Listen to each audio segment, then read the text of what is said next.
Hello tout le monde, bonjour. Bien le bonjour à tous. Hello, coucou. Comment ils vont? Nous sommes de retour. On est tellement back. On est tellement back. Les gars, on a cook. On a cook de fou. Hein. Ah bah, Franchement, là je le sais pas si décor. vous voyez le décor. Enfin, je sais pas si... Débile. Vous voyez le décor. Attends, il y a des panneaux, on a des micro-cravates. On a tout. On remerciera bien évidemment Angéline juste derrière. La goutte Angèle RT, qui nous a mis, eh bien, qui régale, hein. qui nous a régalé. Qui Bon, permet de faire monter la valeur de ce setup de 900 balles d'à au peu moins. près 900 euros. À peu près. Alors, on est au moins sur ça. Non, en vrai, c'est exceptionnel. En vrai, je suis super perso. Moi, je suis content. Bah oui. Et on va faire enfin ce premier épisode de Split Screen. Rappelez-vous que c'était un épisode 0 qu'on a eu avant. Ouais. Vous êtes un peu sur mon ordi. Aïe, aïe, aïe. Ça commence. Ça y est. On est un peu sombre. Bah ouais, moi je trouve ça va. Hein. Ah oui, non, c'est vrai que c'est un peu sombre. C'est vrai que c'est un peu sombre. Putain, c'est un peu sombre. Non, mais on peut arranger des trucs. C'est un premier épisode. Comme disait mon bon ami Turtle. C'est un premier épisode, donc ça ira avec son lot de tests. On a déjà testé pour l'épisode pilote qu'on avait fait il y a maintenant 2 mois 3 mois Ouais. 3 mois. 3 mois. On a un peu laqué, il est vrai. Et putain, Merci pour son 3e mois il continue de faire monter la valeur financière de ce de jeu. ce jeu et de ce Voilà, donc c'est vrai que c'est un peu arrangé, c'est un peu sombre, mais c'est un peu arrangé quand même. Ouais, moi je peux pas faire bien mieux. Ouais, bon, ça sera tout ce qu'il y aura pour l'instant. Prochaine fois, ce sera encore mieux, les enfants. Bon, bref, aujourd'hui, Wonderstop. Voilà, donc on a fait l'excellent Tomb Raider la dernière fois. Peut-être aujourd'hui le jeu que nous avons présenté sera mieux. En tout cas, il en avait toutes les promesses. Est-ce que tu nous ferais pas une petite intro de qu'est-ce que c'est Mais qu'est-ce que petit c'est jeu Qu'est-ce que c'est ce petit jeu déjà? Mais qu'est-ce que c'est ce petit jeu? Alors déjà, aujourd'hui, on va jouer à Wonderstop. C'est un jeu, moi personnellement, que j'ai entendu parler un peu il y a quelques... Enfin, pendant sa production, personnellement. Mm.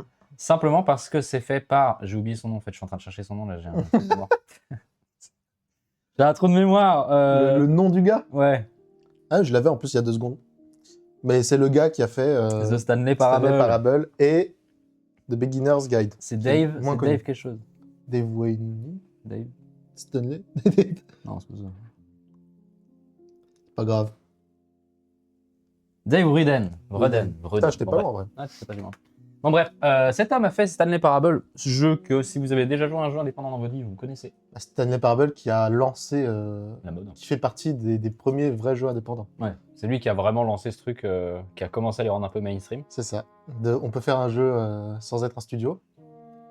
Et d'ailleurs, c'était une époque où l'histoire d'avoir un jeu indépendant avait du sens, puisqu'on raisonnait encore beaucoup par les consoles et donc les publishers De Sony, les gros Microsoft, studios, quoi. voilà. Sony, Microsoft, Nintendo, et peut-être quelques trucs qui naissaient à côté, donc Mm. Blizzard, etc. Mais enfin, on doit à ce mec l'appellation de jeu indépendant, notamment. Carrément.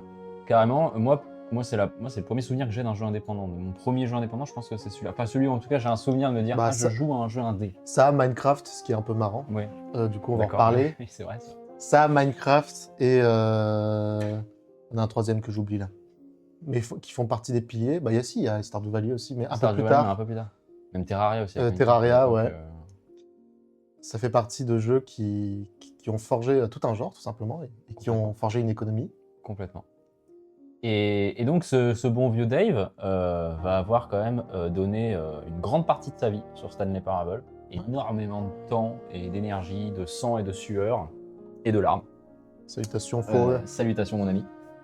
Et malheureusement, à cause de trop de travail, il va nous faire un petit burn-out. Ouais. Ça, et après, surtout le Beginner's Guide, du coup. Oui, après Beginner's Guide, c'est vrai, parce que je parle que Qui est de moins Stanley. connu, mais parce que ça et Parable, c'est plus connu. Oui, Mais Beginner's Guide, voilà, donc on est sur un directeur narratif complètement. qui fait ses 2 premiers jeux qui sont des cartons et qui, sous la pression, décide de partir sur un troisième et tombe en burn-out, tout simplement. C'est ça. On peut juste plus, une grosse dépression va machin, va lui tomber dessus. Mm. Et va le pousser un petit peu à s'éloigner de la production de jeux vidéo et même de son boulot en général. Ouais. Moi, personnellement, j'en ai jamais réentendu parler derrière de Dave Reden. Avant qu'il revienne avec Heavy Road, j'avais aucune info sur lui et je savais pas du tout ce qu'il devenait. Et justement, il y a maintenant bien 1 an et demi, 2 ans, je dirais, même peut-être plus en fait, hein, 2 ans, 3 ans peut-être, bon je sais plus quand exactement. Mais il est revenu en nous annonçant qu'il avait monté un studio avec d'autres personnes qu'on va parler rapidement. Ouais. Parce que j'ai leur liste juste là. Qu'il allait monter un studio de jeux Cozy, de Cozy Game. Et il annonce par la même occasion Wanderstop, qui est un jeu qu'on va pas non plus trop spoiler entre guillemets, mais pour la faire courte, c'est un jeu qui parle de burn-out en fait. Voilà. Faire du thé et guérir d'un burn-out. C'est les deux sujets du jeu. Pas le burn-out et le lâcher-prise, même si les deux sont très liés. Ouais. On aura l'occasion d'en parler de toute façon. Mais voilà, c'est un jeu très fort en message, on va dire. Je ne savais pas qu'il y avait des buissons ici, ou alors c'est peut-être qu'au début du jeu, pour simplifier. Donc c'est un jeu où vraiment très chill, très peu demandant mécaniquement, voire pas demandant mécaniquement, uniquement basé sur la narration, et donc sur la transmission des enseignements qu'il a eu dans sa vie par rapport à comment il s'est il a guéri de son burn-out. Alors ce qui est marrant, c'est que quand il parle du jeu, donc notre cher Dave, il explique qu'il a fait le jeu quand il n'était pas encore totalement guéri. Après, c'est un truc qui se retrouve dans le jeu. Oui, complètement. On en parlera plus dans la partie spoil, parce que du coup, ça va être séparé en 2 parties. Et donc, notre cher Dave a fait ce jeu, non pas comme un compte-rendu de sa guérison, mais comme le jeu qui lui aurait fait du bien à ce moment-là. Ouais, c'est un peu c'est ce qu'il avait besoin à ce moment-là, quoi. Et il a fait ce jeu dans le dire de ok, moi j'avais besoin qu'on me dise ces mots-là, j'avais besoin de comprendre ça, et donc du coup je vais en faire un jeu pour peut-être d'autres personnes qui vivent ça de leur côté. Ce qui est déjà très louable, mine de rien. Oui. L'intention en tout cas est très louable. Je kiffe. Je fais un barbecue avec lui la dernière fois, c'était cool. Il est trop cool, ce bon Dave. Il est vraiment cool. Et il a formé une équipe qui n'a quand même enfin, je recommence ma phrase. Il a formé une équipe qui n'est pas non plus totalement étranger à ce problème qu'est le burn-out et la dépression en général. Parce que moi, je me suis un peu plus informé sur eux, mais alors je vais pas vous donner tous les noms et tout ça, parce qu'en fait, ils sont une bonne quinzaine. Donc, ils ont tourné à 12, il a dit dans une interview, et le pic, donc quand tout le monde bosse dessus, c'est 20. C'est une bonne équipe. Ouais, il y a quand même du monde. Pour un jeu, on est sur un bon gros jeu indé, quoi. Complètement. Donc on va pas vous présenter chacun des développeurs et des personnes qui ont travaillé dessus. Par contre, il y a pas mal de gens que je sais, par exemple, qu'il y a le game dev de BioShock, il y a un créateur qui a travaillé qui a travaillé avec Ubisoft, machin. Tous les producteurs de ce jeu, presque, du moins, enfin tous les développeurs, pardon, ont eu un burn-out où ils ont trop bossé dans un studio. Profil de AAA. Au profit d'un AAA. Voilà. Et ils en peuvent plus. Et du coup, en fait, ça va être vraiment un petit groupe de personnes qui vont essayer de se soigner entre eux, quoi. Ce qui est assez beau comme histoire, mine de rien, pour faire un jeu. Et ce qui est aussi assez singulier dans l'industrie, il n'y a pas trop ça. Ils ont vraiment designé un jeu comme un refuge et ça se retrouve dans l'expérience. Alors pour les côtés positifs et négatifs, qu'on aura l'occasion d'expliquer. Mais pour l'instant, on va associer le jeu quand même pour ce qu'il mérite, c'est-à-dire le message. Alors pour ça d'ailleurs, il a été élu donc l'année dernière au Game Awards pour les jeux avec impact. Nominé, ouais. Mais il n'a pas gagné. Bon. Non, parce que ça va être. C'est un autre super jeu qui a gagné, c'est pas très grave, mais c'est quand même mondialement le jeu a bien marché et il a été reconnu pour ce qu'il est, c'est-à-dire un jeu refuge, un jeu qu'on fait une fois, où on apprend des trucs chouettes sur nous et c'est cool. Voilà, ça s'arrête là. Ouais, c'est ça, c'est. Dans les gens notables d'ailleurs avec qui ils ont bossé, on peut le mentionner. Oui, parlons-en. Vous entendez sûrement la musique. Je sais pas si vous entendez bien, n'hésitez pas à dire, je vais peut-être monter un peu le son juste pour quelques secondes, le temps que. Voilà. Ça se reconnaît un peu à son style. On a le Gotesque C418. C'est ça, C418. Je crois que c'est C418. C418. Ou j'imagine 418.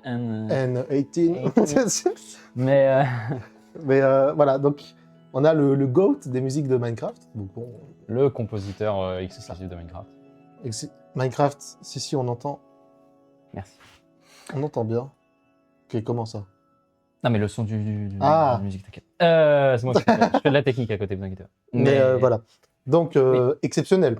Pour le coup, Stanley Parable, déjà prestigieux, mais bon, c'est le créateur. De réunir autant des gens qui ont marqué le jeu vidéo indépendant, c'est fort. Ouais. Encore, fallait-il... Ils auraient peut-être dû trouver un game designer. Mais ça, c'est... Ça commence. Ça commence. Aïe, aïe, aïe. Non, mais ils ont géré la musique et l'histoire, ça c'est indéniable et on peut pas, Bah, je on pense... pouvait pas espérer moins. Franchement, la bande son est exceptionnelle. Ouais, La playlist sur Spotify, elle est super longue. Oui, parce que pour le coup, bah là, on l'a mis hein, avec le stream, la playlist Spotify, et en fait, je m'attendais pas à avoir autant musique. autant de titres. Ouais, ouais. Il y a une... Et ça se Ouais, passe centaine dans le de jeu, on s'en rend pas compte que ça, il y a Ouais. des transitions et tout. Je savais qu'il y avait des changements de mood et tout. Et je comprenais pas trop comment la musique fonctionnait. Oh, Mais il y a un boulot faramineux. Donc Ouais. on a près de 70 musiques. 90 titres. Allez, voilà.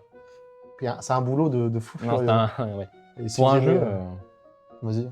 Pardon, pour un jeu, c'est exceptionnel. Il y a quand même... Enfin... Pour un jeu indé. Il y a des AAA qui n'ont pas D'autant autant de plus. bande son. Non, clairement. Clairement. Donc, et où la musique n'est pas si importante. Aussi. Ça pourrait être un jeu qui se satisfait de bruit d'ambiance et d'une légère musique en fond, comme Pas la Céleste. plupart des cozy games. C'est pas Céleste où chacune de ces musiques va vraiment avoir Oui, voilà. un point de scénario qui va être donné par sa musique, par son thème, par la façon dont elle est faite. Là, c'est des musiques plus d'ambiance, ouais, comme tu dis, des musiques qui vont avec le mood. Et même elles sont tellement pas discrètes, mais c'est pas un point négatif ce que je veux dire, mais elles sont tellement parfaites, on va dire, pour ce qu'il y a. C'est que tu fais plus gaffe en fait qu'elles sont là. C'est juste ce mood, ce machin. Ouais, ça flow. Moi, celle qui m'a le plus marqué reste, on va pas trop rentrer dans, ça sera plus dans la partie spoil, mais celle qu'on entend en fin de voilà. Oui, Celle-là m'a marqué. avec le synthé de fou. La synthé de Zinzin. On en parlera plus en partie spoil. Mais oui, c'est des musiques qui sont assez marquantes, mais qu'en même temps sont diffuses dans le jeu. Ça marche vraiment bien. Ouais. Musicalement, ça marche vraiment bien. Puis, il y a une vraie identité Ouais. sonore qui se dégage du jeu, qui est folle. On reconnaît assez vite ces 418. Puis on a... Donc c'est un jeu, c'est vrai qu'on va peut-être parler un peu du gameplay. Oui. Mais où il y a de l'agriculture, comme vous voyez à l'écran actuellement. C'est ça. Il faut poser des plantes, faire pousser des trucs. Et même les plantes, quand elles poussent, elles font des petites musiques. Enfin, tout le jeu est musical. Ouais, ça, clairement. Il y a des sons un peu partout. Voilà. C'est Quand les bien PNJ parlent, il y a des petites musiques. Parce que du coup, on C'est va peut-être rentrer en partie no spoil. Donc là, on va pas vous spoiler l'histoire du jeu parce que si vous voulez faire Wonderstop, je vous conseille d'éviter de trop vous faire spoiler l'histoire du jeu. C'est quand même en grande partie ce qui est intéressant dans le jeu. Ouais, Mais 90%. Ouais, voilà. Donc ce serait dommage de vous spoiler ça. Donc en gros, comme on vous l'a dit, c'est un jeu qui va parler, donc ça c'est pas du spoil, hein, qui va parler de dépression, qui va parler de burn-out. Et qui va en gros raconter l'histoire de cette personnage que vous avez sous les yeux, Alta, qui va plus trop réussir, qui va avoir un petit peu, disons que sa vie va devenir un peu lourde. Et donc, elle va se retrouver dans un... Le mec a rien compris à ce qu'il disait. Elle va se retrouver dans un petit... dans une petite clairière où il y a un salon de thé. Ouais. Et elle ne sait pas vraiment ce qu'elle fout là, ça y est en passant. Et le gérant de ce salon de thé, je perds tous mes mots, qui est juste là, vous le voyez à droite. Boro. Boro, le fameux Boro. L'énorme et amical Boro. Ouais, le grotesque Boro. Vraiment. Regardez-moi, il est pas mignon. Va vous proposer tout simplement de faire du thé avec lui, d'apprendre à faire du thé. Et donc ça va être ça le gameplay. C'est que vous allez avoir des demandes de thé de clients, la plupart du temps. Et vous allez y répondre en choisissant soit le bon fruit, soit la bonne manière de faire. Enfin, il y a plein de petites choses qu'on reviendra un peu plus justement dans les parties un peu plus spoilantes. Mais en gros, dans le jeu, vous allez faire ça. Vous allez discuter avec des PNJ, les PNJ vont vous faire une demande, vous allez leur faire un thé. Voilà. Et pour faire le thé, c'est aussi en sous-étapes, c'est-à-dire qu'il faut récolter des graines, les cultiver, puis ensuite avec les graines, on peut les mélanger dans des formes voilà, donc, en étoiles les fameuses pour graines. créer des arbres à fruits. Et avec ces arbres à fruits, après, il y a tout un gameplay avec une machine à thé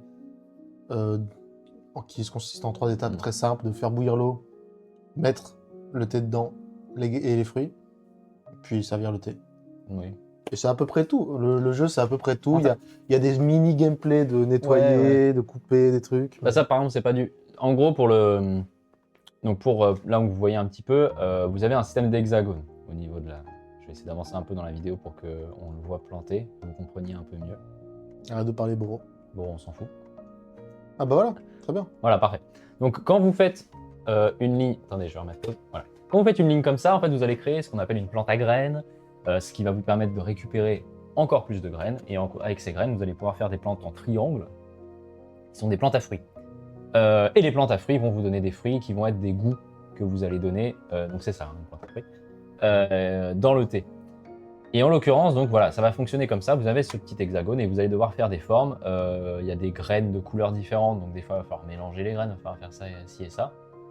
Donc en grande partie, le gameplay c'est... Bon, là, il a raté. Bon là, il est mauvais, mais il n'a pas compris le principe. Mais c'est pas nous qui jouons d'ailleurs. Il n'a pas compris comment ça fonctionne. Ah, c'est là, ouais, non, raté. Vas-y. Ouais, non, ouais. Top, là, voilà. Voilà. Vous arrosez la petite boule qui est apparue, la graine, et ça devient un fruit, un arbre fruitier. Donc en fait, vous avez tout ce principe-là où vous allez récupérer des fruits, récupérer des trucs, et ensuite, vous allez justement à la machine à thé. Est-ce que je peux trouver une petite image de la machine à thé? Ah ouais, nickel. Là, je la vois. Bon, voilà, c'est plein de petits gameplays qu'on retrouve dans beaucoup de jeux COSI, finalement. Oui. Sur ça, rien de très innovant. Si ce n'est un truc qui va être un peu le moteur de tout ce jeu, c'est qu'il n'y a pas de contrainte de temps. Alors, pas au début en tout cas. Non, pas. Non, il n'y a pas de... Voilà, donc ça, c'est la Magnifique Machine à thé. Voilà, magnifique machine à thé. Super cool. Donc, vous ramenez vos fruits, vous récupérez une tasse, vous récupérez une boule de thé, donc l'herbe de thé, quoi, et vous faites votre thé. Ça marche comme ça, le jeu.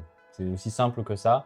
Il y a des petites nuances. Par exemple, justement, au niveau de faire pousser, on peut, en fonction de comment on pose les herbes, d'une certaine manière, ça peut faire un peu de petits machins. Il y a des petits trucs cachés, mais je suis même pas sûr que ce soit vraiment voulu. Bah, Honnêtement. je pense que c'est voulu, mais on peut pas aller très loin. Non. C'est pas un jeu où vous allez optimiser vos plantes. Non, c'est pas un truc, vous allez passer des heures à réfléchir en mode, Voilà. ok, je vais faire ci comme ça. Et Non. puis de toute façon, De toute façon, le jeu ça ne sert à rien. Voilà, le jeu ne veut pas. Mais ça, on en reparle. Mais voilà. On va pas plus tard, on va pas plus tard. Donc voilà, ça on fait bouillir l'eau. Faites bouillir l'eau, vous la Ça mettez dans le transvase. truc. Voilà. Mais ça, c'est vraiment le gameplay que vous allez avoir de 80% du jeu en fait. Vous allez faire ça et après vous allez parler au PNJ. Donc 50% du jeu c'est la machine à thé, 50% c'est parler au PNJ en fait. Voilà. Je pense que c'est plutôt bien expliqué. Oh le goat. Il y a Ah, il y avait Gare. on va parler des personnages, vous inquiétez pas, Voilà. en partie un peu plus spoil. En tout cas, on a, donc voilà, donc ça c'est vraiment le cœur du jeu. Tout ce qui va être thé et récupération de culture. Voilà. Et vous avez aussi plein de petites choses, justement, comme tu disais, qui sont très cozy game. On va nettoyer un peu la clairière parce qu'il y a des herbes mortes qui tombent, des ronces qui poussent, qu'on va couper, des choses comme ça. On va avoir des petits colis qui ont été perdus dans les clairières, du coup on les prend, on les reposte et on reçoit des nouvelles de la personne qui a récupéré son colis. Il y a plein de petites choses comme ça qui permettent en fait de s'occuper, j'ai envie de dire. Parce qu'il y a plein de petites choses qui prennent du temps dans le jeu, qui demandent un certain temps d'attendre. Attendre qu'un PNJ ait fini de réfléchir entre guillemets à ce qu'il veut boire, attendre que ton thé soit prêt ou quoi. Et du coup tu vas t'occuper en faisant des petits trucs, des machins. C'est ça.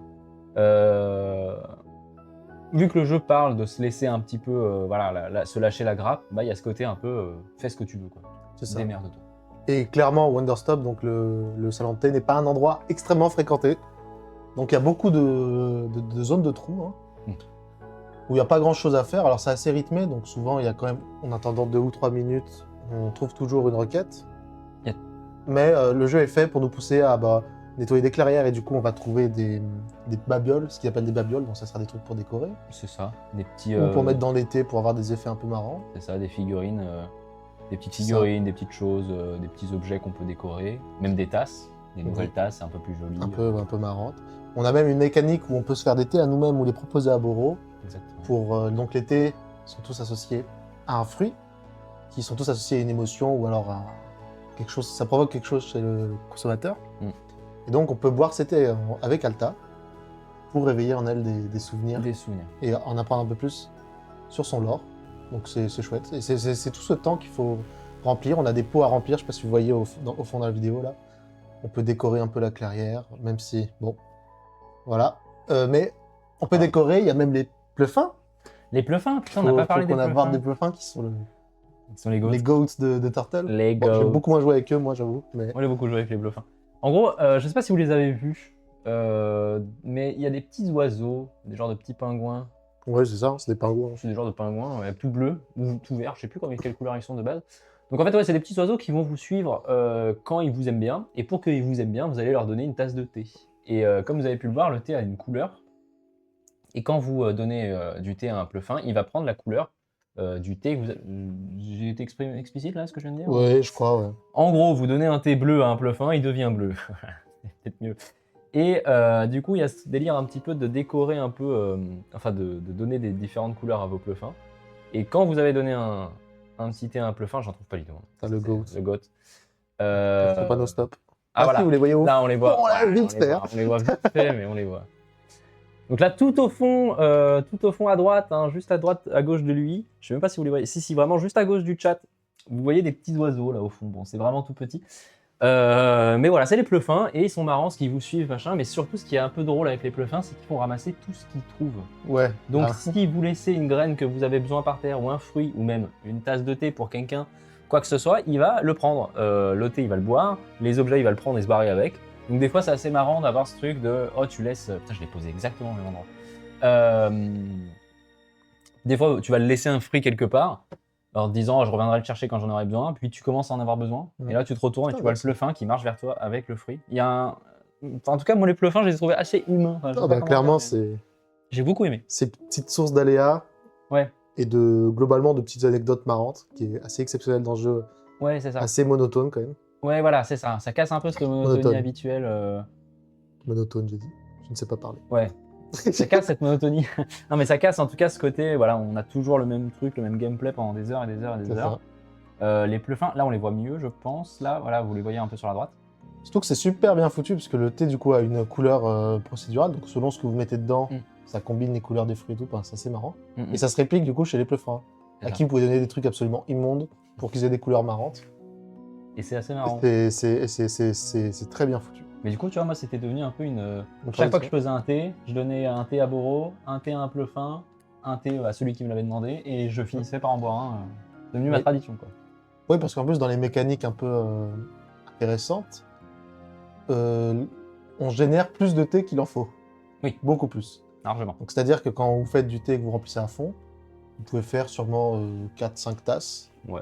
Et il y a plein de trucs, du coup, à faire avec ces tasses. Donc, si on fait la liste, on peut soit la boire, la donner au gars intéressé, forcément, la donner à Boro, la donner à un pleufin, et in fine, on peut la verser dans l'arbre pour faire pousser des fleurs. Alors ça, c'est un peu moins bien fait pour le coup. Ouais, moi j'ai pas tout compris. Ça. Bon, ça fait des fleurs un peu colorées comme les thés, quoi. Mais... Bon. Mais on a quand même 5 utilisations pour un thé. Et bon, même si c'est pas très bien fait, ça pour le coup, on aura une petite partie critique. Hein. On a quand même un jeu qui nous pousse à ne pas juste faire une tasse et passer à autre chose et à utiliser ce thé pour faire plein de trucs chouettes. Et donc juste de s'engager dans un tas de mécaniques un peu chouettes, comme les pleufins ou comme la récolte de colis ou comme juste le fait de sortir et de voir ce qu'il y a à faire. Par exemple, là vous voyez un petit tas de feuilles, c'est un truc à balayer donc, et peut-être que dedans il y a une babiole. Une babiole ou une graine ou n'importe quoi. Une graine. Ouais, il y a un petit côté, le jeu te pousse tout le temps à te dire, mais en fait, dans la plupart des jeux, on a joué à pas si longtemps ensemble Playtop. C'est vrai. Où il y a ce délire de finalement Playtop c'est comme ce jeu, mais c'est l'inverse, tu vois. Là c'est vraiment je te le fais. Une analyse bien fine du jeu vidéo. Non, mais il lui est arrivé un truc de fou. Il a raté l'arrosage. Ah bah ça. Il était en face. Ça arrive tellement de fois. Ça, on va en parler. Mais oui. Mais non, mais ce que je veux dire par là, c'est que dans Playtop, en fait, si tu prends un peu le macro, c'est un jeu où on te demande de faire des trucs et tu les fais. Playtop aussi, tu vois. Pas du tout le même principe, hein, mais voilà. Dans Playtop... Overcooked pour les gens qui connaissent pas. Oui, Overcooked. En parler, ouais. Oui, c'est plus commun quand même. C'est vrai ça. Ah bah il a trouvé une babiole là. Et une petite boule de neige. Et boule à neige. Et dans Wanderstop, donc il y a ce truc de faire des recettes de thé pour les autres. Mais vu que le jeu ne te pousse jamais vraiment à faire que ça, en fait, je sais pas comment dire, mais j'ai jamais eu cette impression de faire du thé pour quelqu'un. Non, ouais. J'ai toujours eu cette impression de faire ce que j'avais envie. Au début. On m'a pas un petit spoil. Au début. Après, voilà, il se peut... peut-être un moment où je pars en couille. On peut commencer à dire les critiques, parce que pour l'instant, vous avez compris. Le jeu est cool. Pour ancrer un peu les compliments, quand même. Oui. Parce qu'on peut pas trop en parler, mais l'histoire est vraiment très, très, très bien écrite. C'est vraiment... c'est une masterclass. Je peux pas trop le dire. C'est une masterclass. Ça décrit extrêmement bien le burn-out ou la dépression en général. ou plusieurs Peut-être. problèmes anxieux. Peut-être poser un contexte. Juste me permets. Oui, vas-y, c'est ton moment. Posons un contexte. C'est le moment de l'or. C'est le moment du lore. Bon, pour ceux qui ne savent pas, moi et Xanadu avons monté une entreprise il n'y a pas si longtemps de ça. Comment ça fait 5 ans. Ça fait 5 ans. On a monté une entreprise. Donc, tout ce qui est comme sujet burn-out, de dépression à cause de beaucoup bosser ou ce genre de choses, bon, on connaît. On connaît, surtout que, On connaît, on a vécu un peu ces choses-là. Donc, pas exactement pareil que le développeur de Stanley Parable. Et on a aussi beaucoup d'autres choses qu'on va pas forcément raconter ici, mais en tout cas, on est particulièrement touché par ce genre d'histoire. Mhm. Et nous deux, on est assez d'accord pour dire qu'en termes d'écriture, au-delà d'une masterclass, c'est parfaitement bien compris. Ah oui, Il a compris ce qu'il ressentait, le gars. C'est fou. il a compris, il sait quoi dire sans être moralisateur. Mm. C'est pas un jeu qui vous promet de vous guérir, c'est un jeu qui vous promet de vous montrer qu'il y a des gens qui vivent comme vous et que c'est bien de s'en rendre compte. C'est un peu le message final du jeu. Je vais pas spoiler la fin, mais voilà, c'est un jeu qui vous dit que c'est un jeu sur la première étape, donc le fait de se rendre compte qu'un truc va pas et de lâcher un peu prise. Voilà. Un peu comme un psy. Bah, faut pas attendre ça du jeu, je dirais quand même. Mais oui. Mais c'est un jeu pour se réfugier. C'est une safe place, c'est sympa. Mais ce que je peux entendre par rapport au côté psy, c'est qu'il y a ce truc. Comme beaucoup de psys vont te dire, je vais pas te sauver, je vais pas te soigner. C'est ça. C'est toi qui vas le faire. Bah, le jeu a un peu cet esprit-là. Oui. Dire, le jeu va pas te sauver, mais il peut peut-être t'aider au moins à comprendre ce qu'il y a. Ce qui va C'est pas. ça. Donc Et après, régler, quoi. c'est super cool. Donc l'histoire est exceptionnelle, la musique, on l'a dit, très très En bien. fait, tout le travail créatif. Bon, artistiquement, Artistique. c'est pas mal. Bon, techniquement, c'est voilà. à chier. Mais tout le travail artistique Voilà. de l'histoire, de la musique, des visuels, de la DA, tout ça, Ouais. c'est C'est pas à chier. techniquement. c'est génial. Mais techniquement, C'est pas ouf. c'est pas à chier, mais c'est pas ouf. Mais c'est vraiment pas ouf. Voilà, ils ont pris un moteur. Ah yes. Donc voilà, typiquement, on arrive au premier coup. Non, voilà. Donc, et en termes de gameplay, surtout, Ah oui, merde. on est sur un jeu quand même Autant pas parler. ouf manette en main, pour être honnête. Oui, le gameplay est pas C'est génial. pas génial. génial. L'interface est Moche. Et... Enfin, non, moche, non, mais c'est pas moche. mais je voulais dire. elle est nulle. Elle est nulle. Elle est vraiment nulle. Les touches sont au pif. Elle est Et mal le imaginée. gameplay, le jeu très vite se transforme en un deuxième 35 heures si vous bossez à côté, où vous avez juste 3 milliards de trucs à faire et personne vous lâche. En fait, il y a tellement de trucs à faire partout qui prennent un peu de temps parce que c'est pas pratique, parce que les touches sont horribles, etc. Que ça devient chiant. Surtout qu'il y a un moment dans le jeu où les recettes commencent à être super longues. Où il y a un truc chouette dans le jeu, c'est que quand vous servez le mauvais thé à quelqu'un ou quand vous trompez un peu, il y a des fois où ça passe. Des fois, ça passe, ouais. Des fois, ils sont en mode, Et oh, c'était pas ce que c'est je ça. voulais, mais bon. Et donc ça marche au début du jeu quand les recettes sont simples, mais là où c'est dommage, par exemple, typiquement, plus le jeu avance, moins c'est le cas. Mm. Et donc on perd ce truc de, bah moi je voulais juste me reposer à la base. Ouais, ou se tromper n'est pas si C'est grave. ça. Gna, gna, gna. Il y a même un petit, justement, on en a parlé un petit peu en off, dissonance ludonarrative sur ce que le jeu raconte et sur ce qu'il te donne manette en main. Oui, c'est ça. Manette en main, on a un jeu quand même qui est énormément frustrant, alors qui joue avec les codes du jeu vidéo. Oui. Donc ça, pour ceux qui s'arrêteront à la partie sans spoil, c'est un truc important. Nous, on considère que ce jeu est une très bonne œuvre d'art. Ah, c'est une des plus belles œuvres C'est d'art que j'ai franchement, eues à vivre. Ça joue super bien avec les codes du jeu vidéo, ça va Ouais. vous faire des trucs qui ne sont pas bien dans un jeu, qui vous frustrent en tant que joueur. On va pas... Voilà. Mais il y a des choses où, globalement, Que vous comprendrez avant on mieux le en faisait partie. pas quand on pouvait pas, quand il y avait des problèmes techniques, quoi. En fait, il y a des... Et maintenant, c'est un choix du jeu de vous frustrer, de ne pas vous respecter en tant que joueur. En fait, il y a des choses que, Donc c'est intéressant. normalement, vous développez... Enfin, non, il y a des choses, on va y revenir en partie spoil, hein, plus précise pour vraiment mieux définir le truc, mais il y a des choses que nous, on imaginerait, on ferait un jeu là, demain, on imaginerait ça, il n'y a pas une seule seconde, ça nous traverse dans l'esprit, en fait. Non, mais parce que c'est pas une bonne idée. Parce que il y a C'est pas des bonnes idées. pas une bonne idée, mais Mais dans là, le ça jeu, sert un propos, donc. ça fonctionne, c'est le propos, c'est l'envie, la volonté de raconter quelque chose. Mais ça fait quand même une expérience qui frustre, Mais c'est... voilà. beaucoup, et où il y a des moments où on passe pas un bon moment. Non. Et c'est pas un jeu qu'on relancera, donc ça, c'est vraiment la critique. Que j'aille. C'est que ils sont peut-être allés un peu fort là, sur le thème, la thématique, quoi. Sur le faire ressentir, et c'est vrai que le côté jeu est vraiment pas fou, quoi. Ouais. Et il y a un truc, on en parlera, on n'a pas de le dire, mais en fait, c'est un truc énorme, qui quand on le découvre, et en fait, même quand ça arrive, là, on va le voir arriver, En fait, il y a un moment régulièrement où les PNJ vont arrêter de vous parler. Et c'est horrible, tout simplement. T'es juste là pour chill et à un moment, t'étais juste en exclusion sociale. Ouais, il y a. Le Covid. Non, mais... Et tout le monde arrête de te parler. Tu voulais passer un bon moment, il n'y a plus de thé, il n'y a plus rien. T'es juste là à devoir. Puis après, il se passe un truc où t'es reparti. Et c'est vrai que c'est pas. Ouais. En fait, si je devais vraiment. Ils auraient dû le faire plus agréable, ce passage. Je suis assez d'accord.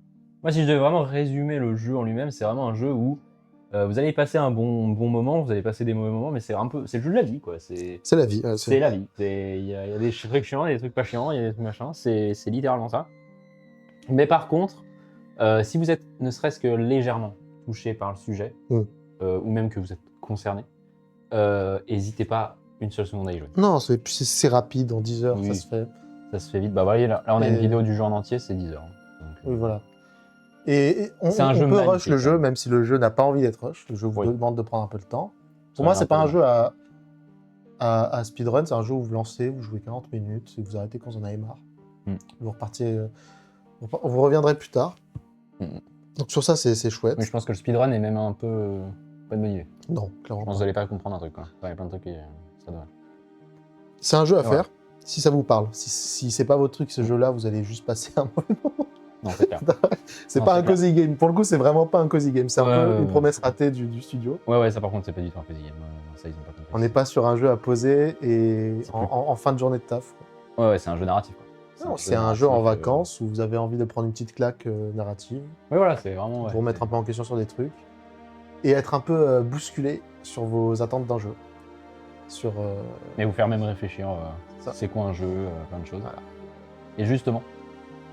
Donc on va rentrer doucement, je regarde qu'on n'a pas oublié quelque chose, mais j'ai l'impression qu'on a franchement moins parlé de tout. Donc là, les critiques, le gameplay en fait, c'est tout. Le gameplay est pas ouf, une petite dissonance ludo-narrative mais qui gâche la narration un peu. Si grave, mais elle gâche quand même un peu la narration. Elle gâche un peu la narration, mais la narration est si bonne qu'on arrive à pardonner. Dans les trucs positifs, tout le reste tout simplement. Ouais. L'écriture, les persos, le doublage. Faut qu'on... Oh putain, on va pas parler du doublage. C'est très très bien doublé. C'est exceptionnel. C'est vraiment très très bien. C'est vraiment bien. Il n'y a rien à dire. Moi, j'ai pas regardé, j'avoue que j'ai pas regardé. D'habitude, je suis un peu Mister Doublage, mais là, j'ai pas regardé. Je sais pas si c'est des Anglais ou des Américains qui ont doublé le. En général, faut le savoir. Je crois qu'Alta, c'est une actrice de fou. Ah ouais? Ah, c'est possible. Ouais, c'est une doubleuse. Ouais, possible, clairement. Mais en tout cas, parce que bon, attention, je vais tirer une petite balle comme ça, balle perdue, mais je trouve que les Américains ont quand même pas du tout le niveau que peuvent avoir en Europe, que ce soit l'Angleterre ou la France, en termes de doublage. Mais là, j'ai été vraiment étonné de waouh, c'est bien, c'est propre, c'est bien joué, c'est juste. On ressent vraiment. La plante qui repousse derrière. Dans ce jeu, c'est un simulateur de fardeau. C'est là. Oui, là, puis il a coupé une plante qui vient de repousser. Oh merde. Ah, mais après, voilà, c'est le jeu, quoi. Mais non, voilà. En fait, si on devait résumer nos défauts et nos points positifs du jeu avant de partir vraiment sur une partie où on va commencer à aller très loin dans le jeu, c'est littéralement tout ce qui est jeu vidéo. Comme ça. Tout ce qui est créatif et que ça pourrait être un dessin animé, quoi. C'est parfait. C'est top. C'est top. C'est top. Mais ça manque un peu de ce gameplay qui fait que ça aurait pu être un jeu indé mémorable à la Céleste, etc., qui sont des jeux avec des messages forts. On retrouve beaucoup de Céleste d'ailleurs dans ce jeu, mine de rien, sur les thèmes abordés, la façon de proposer des solutions. En termes de couleurs. Oui. C'est tout con, mais en termes de couleurs. Mais il manque ce gameplay qui donne envie d'y retourner. C'est ça. Il manque ce petit truc de. Je saurais pas dire, hein, mais exactement. Enfin, si, on me dira en spoil, je sais. Je sais, mais là, comme ça, sans spoil, je saurais pas trop comment vous expliquer que effectivement c'est le jeu. Alors, je relancerai jamais ce jeu. Jamais de la vie. Jamais je relance. Ouais. Et on a dit la même chose pour Tomb Raider. Mais pas pour les mêmes raisons. C'est un bon jeu, là. Mais là, c'est un bon jeu. C'est un bon jeu. Donc voilà, on recommande quand même. Ouais, honnêtement, oui. Les persos sont bien écrits aussi dans l'histoire. Surtout si vous aimez le jeu vidéo. Si vous êtes le genre de joueur où il y a aucun jugement, hein, et c'est ok. Mais si vous jouez si vous êtes le genre de joueur à aimer juste à jouer à Fortnite ou à Call of ou juste jouer, juste pour vous détendre, machin, n'allez pas sur ce genre de jeu. Ouais, donc vous n'allez pas aimer. Pour vous. Si vous êtes un joueur qui a envie d'un peu aussi se bousculer, comme tu disais tout à l'heure. Qui aime le médium, c'est l'équivalent d'un film indé dans c'est ça. Oui, c'est ça en fait, c'est ça. Vous n'allez pas regarder un Audiard si vous avez l'habitude et que vous aimez que les Marvel, bah c'est pareil. C'est vraiment pareil. C'est vraiment un film d'auteur. C'est vraiment un jeu d'auteur. C'est un jeu d'auteur. C'est un jeu d'auteur. Oui, c'est ça. C'est un jeu d'auteur. En C'est très bien dit. Voilà. On passe en spoil. On part si spoil. Donc, si vous ne voulez pas être spoilé, fuyez, bande de fous. Si vous en avez rien à foutre, ou que vous avez déjà fait le jeu, ou que, je sais pas, vous pouvez rester. Là, on va du coup divulgacher l'entièreté du jeu. Et on va commencer, je pense, parce que depuis tout à l'heure, on le voit et j'arrête pas de le revenir en arrière pour éviter que ça nous pareille. Donc là, je pense qu'on peut y aller. Attends, parce que déjà, il y a un truc qu'on a. Ah, Donc on passe en spoil officiellement. Il y a un truc Ouais. on va épiloguer un peu plus sur qui est Alta et qu'est-ce Ouais. qu'elle fait. Sur l'histoire d'Alta. Donc l'histoire d'Alta. Donc Alta, le héros, l'héroïne. Donc déjà, cool d'avoir une héroïne. Déjà. Je fais une mini parenthèse dessus.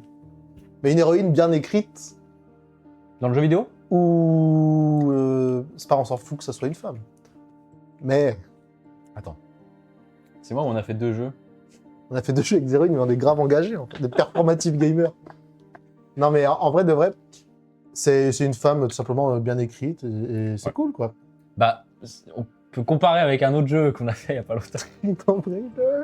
Qui s'appelle Tomb Raider. Un peu mieux écrit. C'est quand même mieux écrit. C'est quand même pas juste une. C'est pas. Pas une meuf badass quoi. C'est pas juste une meuf badass. Enfin, oui, Enfin, si elle l'est, mais. c'est une meuf badass. C'est une meuf badass, mais elle est pas juste ça. Pas juste, oh MG, c'est une meuf et elle est badass, c'est exceptionnel quand même, c'est rare. Vous avez vu ce qu'on. On est féministe, quoi. Et, non, voilà. Non, là, c'est trop bien écrit, donc super cool. Ça va déjà. être un running gag sur Tomb Raider. Non, mais c'est terrible. Bref. Et donc Alta, qui est tout simplement la plus grande guerrière de son époque. Ouais. Donc combien 3 ans sans défaite. Donc en gros, on comprend que c'est un monde où il y a des sortes de tournois. C'est un peu un Far West d'épéistes et de magiciens, où il y a des gens qui sont connus, où ils s'affrontent, et une sorte de hiérarchie comme ça. Et Alta est reconnue comme la meilleure de son époque. Elle a eu 3 ans sans défaite, et c'est en fait quelqu'un obsédé par la performance, sur le fait d'être meilleur et tout. Et un jour, énorme drame, Alta perd son premier combat contre un mec pas si bon. En plus. En fait, juste, voilà, le moment d'attention, elle perd un combat sur un truc débile. Et en fait, ça la bouscule, et plutôt que de... Et en fait, elle fonce direct dans la mêlée. Elle dit, j'y retourne et je vais gagner. Et en fait, à partir de là, elle perd tout simplement tous ses combats. Donc à partir de là, elle va tout perdre. Voilà. Donc elle va passer de l'héroïne parfaite qui a gagné et qui a jamais perdu, Qui a pour objectif de vie ça, le fait d'être au-dessus de la chaîne alimentaire, d'être d'être la plus grande, la plus puissante. grande, voilà. En dessous, ça, rien n'a de valeur. Ah, Bah, j'ai tout perdu. je perds. C'est ça. Je suis une merde. Voilà. Et donc, au début de la cinématique, on voit que ça la ronge, etc. De la cinématique du jeu, on voit que ça la ronge, etc. Et donc, elle décide tout simplement d'aller à la rencontre d'une maître d'armes légendaire qui apparemment fait des miracles, tout simplement, dans ses entraînements, etc.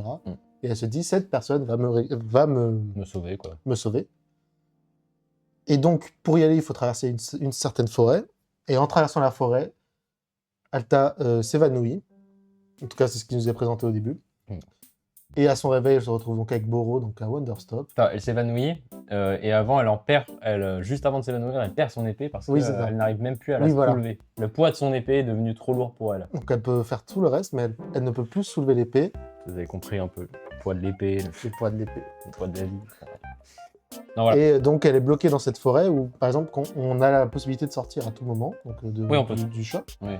Mais globalement, à chaque fois qu'elle essaie de sortir, tant qu'elle n'est pas guérie, elle va s'évanouir, toujours dans la capacité de trouver l'épée. Et donc il y a un peu cette trame au début.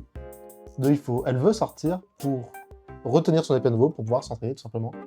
Avec la maître d'armes, j'ai oublié son nom. Maîtresse Winter, Maîtresse Winters. comme Ophélie. Voilà. Et on a Boro, tout simplement, qui l'accueille avec son gros bide tout sympathique et qui lui dit bah, ma sœur, faut ralentir.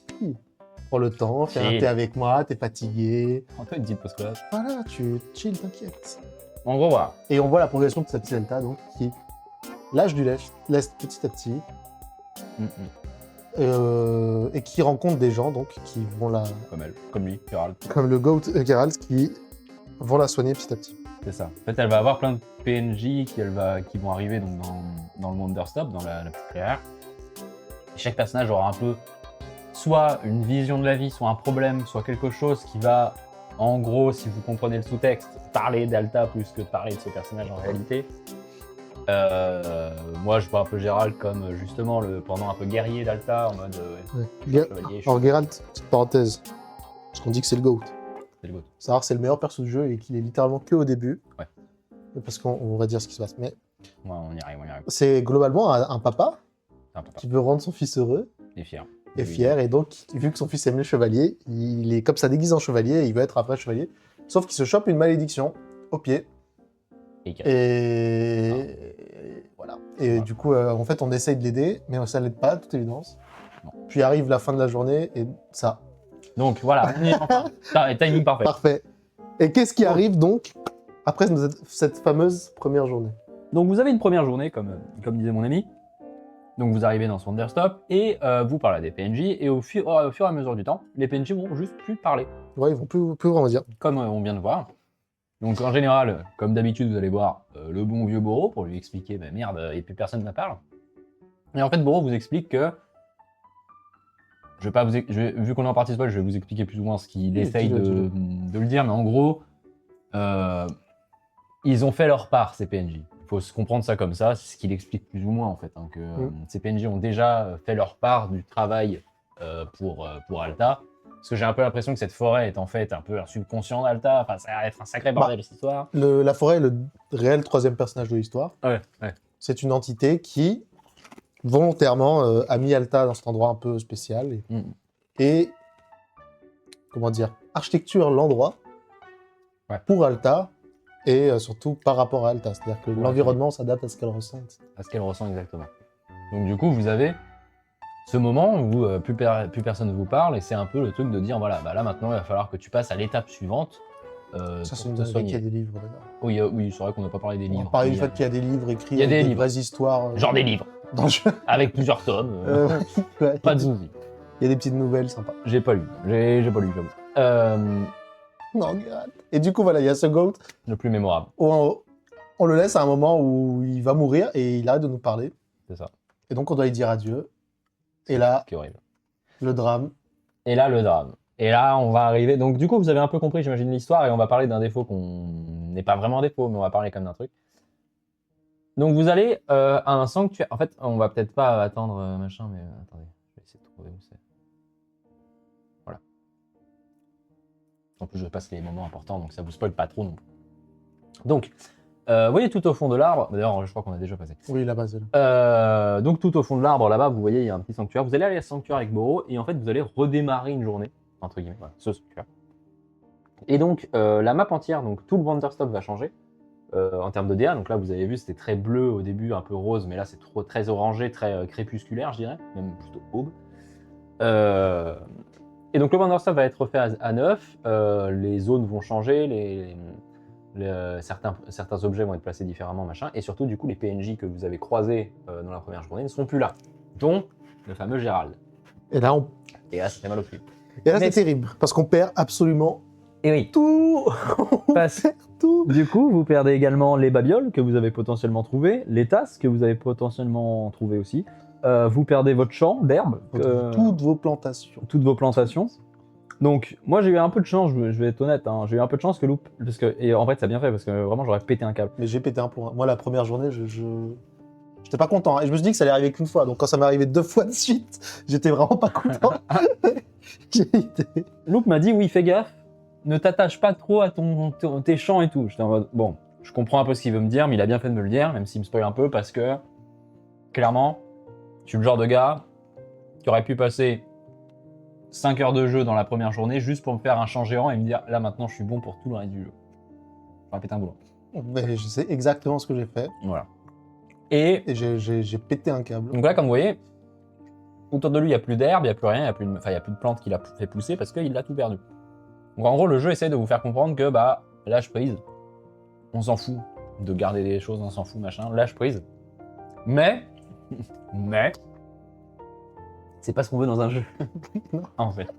Donc, c'est du génie. Parce que trop bien. globalement, normalement, les problèmes de sauvegarde, on a réglé ça depuis 30 ans, normalement.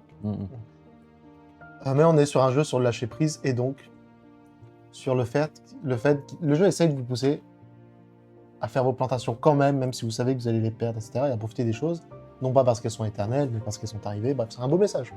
Ouais. Au fond. Mais l'exécution fait quand même mal au cœur parce qu'on se retrouve avec des persos qu'on adore au début, C'est qu'on frustrant. ne revoit plus. Alors, Gérald, je pense que ça a dû être un retour de playtest. Oui, je pense.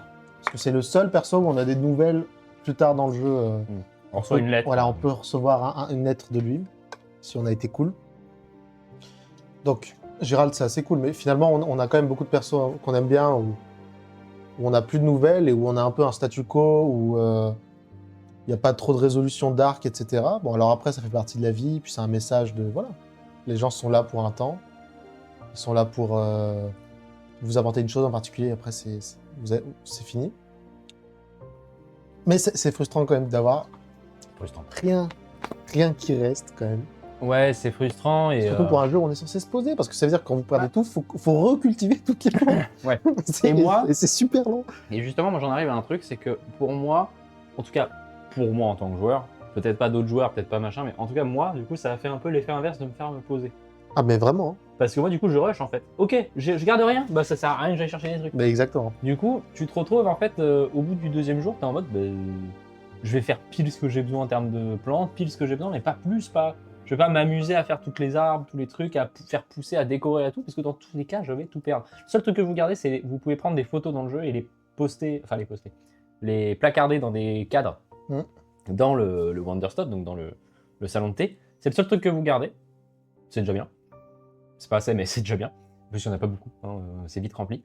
Mais du coup, le fait de tout perdre, il y a ce truc de ouais, bah écoute, bah nique alors. Ok, pas de souci le jeu. C'est ça. Tu me donnes rien, ok. Bah, Mais après, le rush. Le jeu essaie de nous donner envie. Il y a Moreau qui nous donne des missions de temps pour décorer l'extérieur. Oui.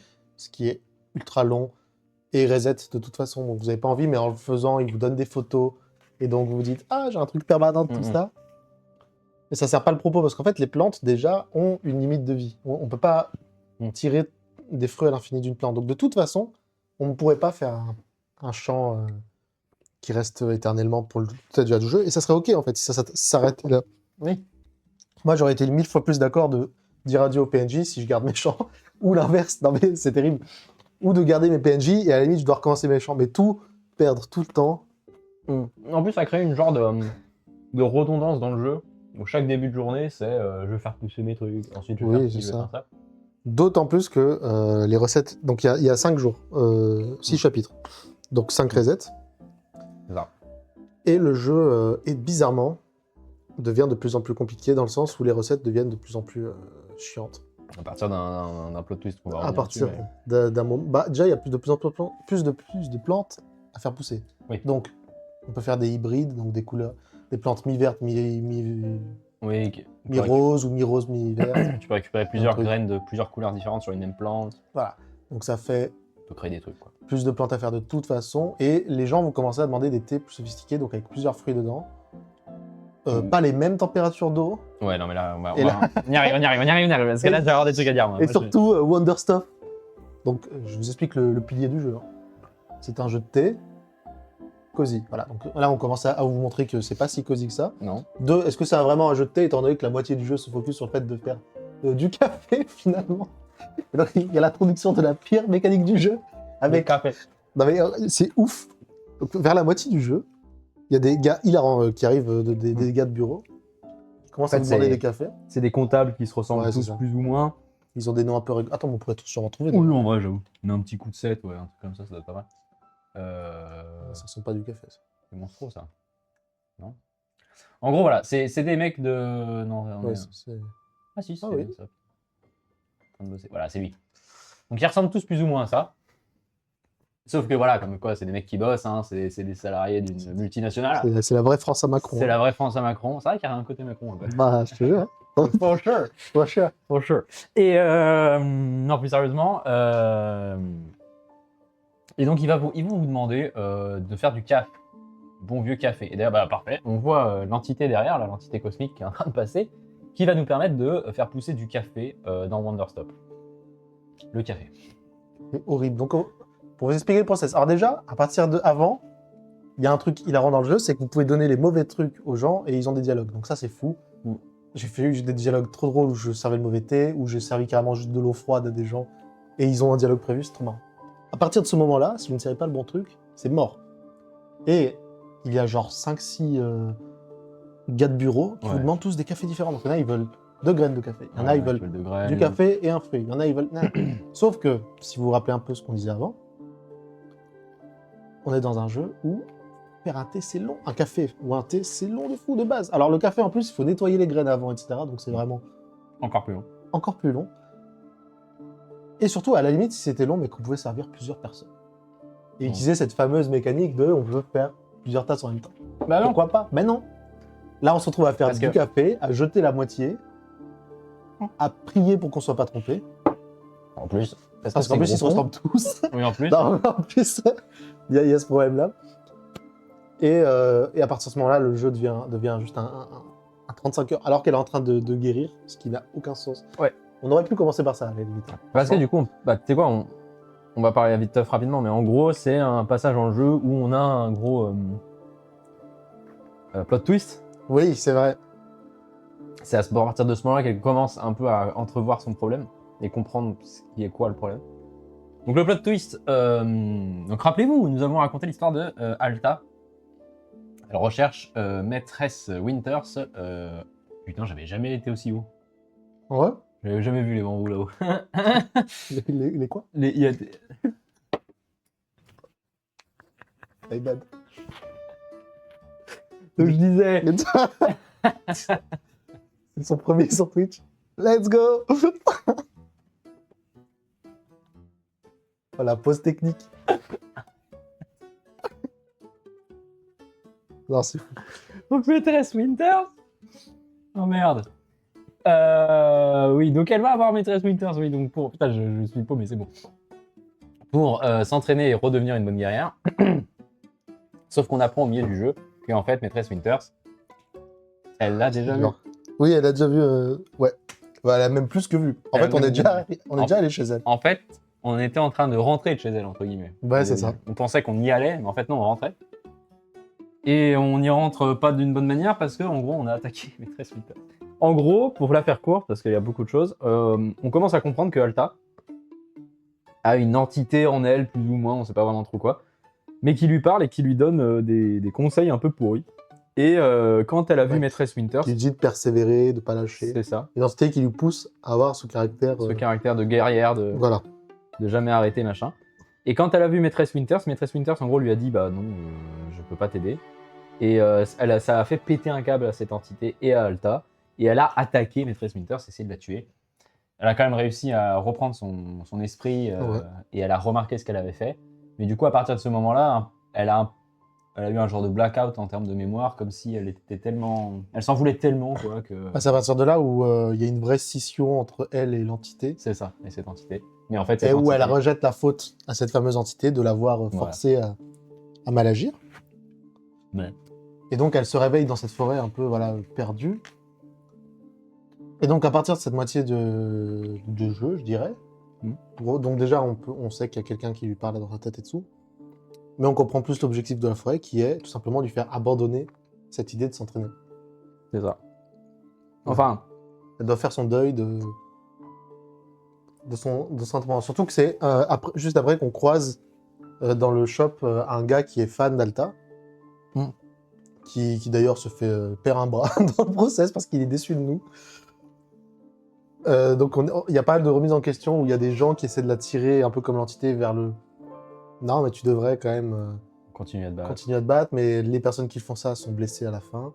Et il y a des gens comme Boro qui disent, bah, écoute, Fais ce que tu ressens, fais ce que tu as envie, Voilà, fais ce qui te plaît. c'est ok de ralentir parfois dans la vie. Et c'est ok de pas être number one. Alors ça, c'est un peu marrant. En fait, quand vous leur servez le bon café, ils font des présentations comme ça. Ce qui est fou. Ce qui est très drôle. Mais vraiment, on n'était pas si long les miennes. Enfin bref. Et du coup, donc quand vous arrivez en cette deuxième partie du jeu, donc en gros, bon, on va full spoil, hein, je vous le dis tout de suite. Cette entité, c'est en réalité Alta elle-même. C'est le fait qu'elle n'ait pas confiance en elle, qu'elle ne s'aime pas tant que ça. En fait, c'est un peu cette petite voix que vous avez peut-être, qui est un peu trop dure avec vous-même. C'est cette voix-là qu'elle entend. C'est le même scénario que Céleste pour le coup. Oui. Et c'est ça qui ressemble beaucoup à Céleste, oui. Ouais. C'est exactement ce même principe de se dire, ok, il va falloir que... En plus, ça se finit pareil, en fait, finalement. Enfin, il y a ce Ouais, truc de c'est- re-être tous les deux ensemble, liés, comme dans Céleste. Dans Céleste, et pour le coup, un peu mieux fait là-dessus, pour moi, mais... Façon de faire. Dans le gameplay, en tout cas. Dans le gameplay, en tout cas. Mais voilà. Et donc du coup, du moment après cette prise de conscience, on va commencer à comprendre. Alta va commencer à comprendre que son problème, en fait, ça vient de ça, et qu'il faut qu'elle arrive à comprendre comment régler ça et tout ça. Et on arrive du coup à eux là. Et donc c'est ce moment-là où elle commence à comprendre, ok, qu'est-ce qu'il faut que je fasse, machin. Il y a l'entité cosmique d'ailleurs qui peut peut-être l'aider à aller mieux et tout ça. C'est grâce à cette entité qu'on commence à comprendre un peu mieux qu'est-ce qu'elle a exactement.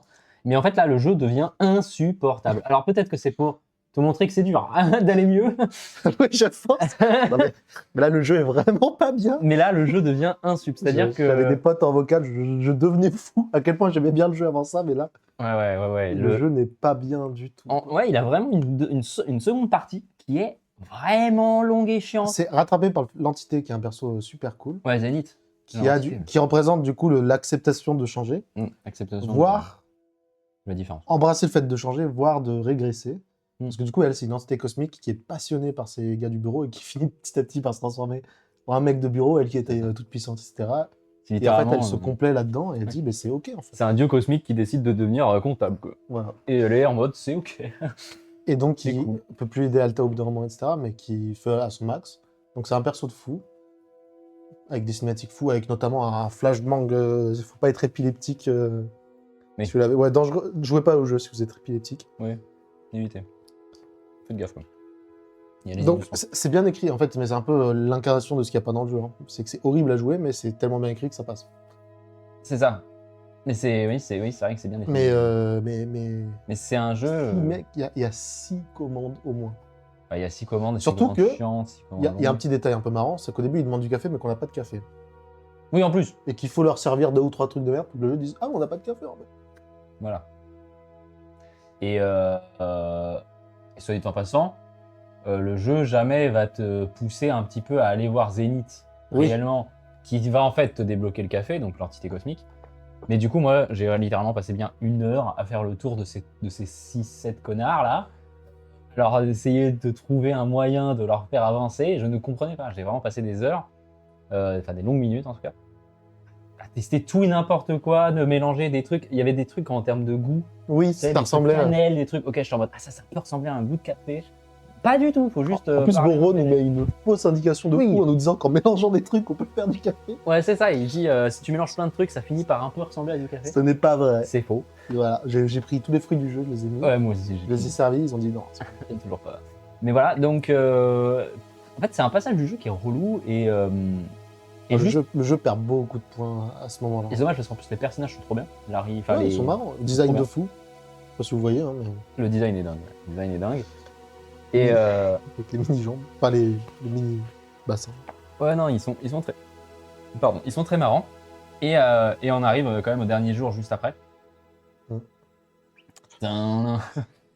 Et là, on a des demandes qui sont même pas débiles. C'est abusé. Non, mais là... C'est abusé. C'est-à-dire que vous avez une demande, c'est vous mettez 2 graines de café dans de l'eau pour le faire infuser. Donc ça, déjà, il faut les nettoyer, les graines avant. Oui, déjà, il faut les nettoyer. Et il faut les trouver parce qu'elles spawnent à des endroits aléatoires. Ouais. Déjà, ça vous prend un certain temps quand même. Donc vous mettez 2 graines à infuser. Vous le servez la moitié d'une tasse. Ensuite, vous refaites infuser une graine, plus des fruits, plus je sais plus trop quoi, plus mes couilles. Et vous remettez dans la première tasse pour faire 2 couches. Sauf que la première doit être bouillante. Exact. Et la deuxième doit être tiède. Tiède. Parce que le temps que vous fassiez le truc, ça refroidit en fait. Et là, tu apprends que le jeu a un système de timer maintenant. Voilà. À la fin du jeu, quand tout devient super dur, qu'il y a un timer et donc les trucs refroidissent. C'est ça. C'est tout bonnement. Comment ça, mon ref ? Abominable. Et ouais, c'est chiant. C'est juste relou. Horrible. Je l'ai refait quoi, 5-6 fois ? Oui, surtout que lui, du coup, il y a des bluffins qui ont bu ses tasses. Oui, parce que du coup, on ne peut pas refaire la tasse, vu qu'il faut mélanger des tasses. C'est ça, si vous avez bien compris, il y a une première partie, puis une deuxième partie à faire. Donc du coup, vu que vous n'avez qu'une seule machine à thé, logiquement, il faut faire votre premier café, vous mettez la tasse de côté, vous faites le second, et vous remettez la tasse et machin et tout ça. Le problème, c'est que ça m'est arrivé je ne sais pas combien de fois, où je pose mon café à côté, je continue à faire mon café, je reviens, je vois la tasse vide et un bluffin qui me regarde en mode « Coucou, je l'ai vu !» Qui a des couleurs dégueulasses. Qui a une couleur dégueu tout marron de café. Voilà, j'ai cru... Franchement, j'étais dans le jeu, je l'égorgeais le bluffin. Je l'égorge devant tout le monde, devant toute sa famille pour lui montrer qu'il ne faut pas faire ça. Mais c'était relou parce que tu es obligé de tout recommencer. En plus, en gros, tu as une première couche, comme je vous ai dit, de trucs de café, puis une deuxième. Mais tu ne peux pas mettre la deuxième avant. Non, l'ordre est important. C'est obligé d'être dans l'ordre. Donc du coup, si tu te gourres, t'es obligé de tout recommencer depuis le début. Même si t'as déjà commencé un truc. Enfin, voilà, c'est vraiment un moment du jeu relou, particulièrement relou. Qui ne sert pas le propos qui du ne tout. sert pas le propos. Même, Moi, j'aurais été très heureux à servir d'été simple tout le long du jeu. même au contraire. Ouais. C'est l'inverse de le propos en fait. C'est que là, je commence à bosser. Moi, voilà. Mais là, les commandes Et il y a des à commandes 10 lignes. à 10 lignes comme ça, bon, non. Et c'est dommage, parce que du coup, je trouve que le jeu est excellent en début de partie. Mais vraiment excellent, il y a peu de choses à dire. Alors oui, le gameplay... Il s'arrange beaucoup avec Monstro à la fin. Oui. On va parler Monstro, de la oui. fin, je pense. Mais... On va en parler, ouais. Mais la deuxième partie du jeu est vraiment chiante. Et en fait, t'as plus envie de jouer au jeu, et je pense que personnellement, j'aurais pas eu split screen, j'aurais abandonné. J'aurais pas fini. Honnêtement. On n'aurait pas eu ce podcast, je l'aurais pas fini. Je pense probablement aussi. Ouais. J'aurais arrêté au café. Ouais, moi aussi. J'ai dû aller regarder une des solutions pour trouver comment faire Pops aussi. Café. On a regardé... Non mais... Vous imaginez? Bonne année 2008 à tout le monde. Ouais, voilà. Jeuxvideo.com, Solus, quoi. Donc, non, c'est grave. Mais bon, ça restait quand même bien écrit. Donc, et Dieu merci. Donc, putain, Et donc à la fin, on a l'arrivée d'un perso ultra important qui est Monstro, donc. Ouais. Qui est tout simplement un gosse malheureux. Qui est au début trop chiant.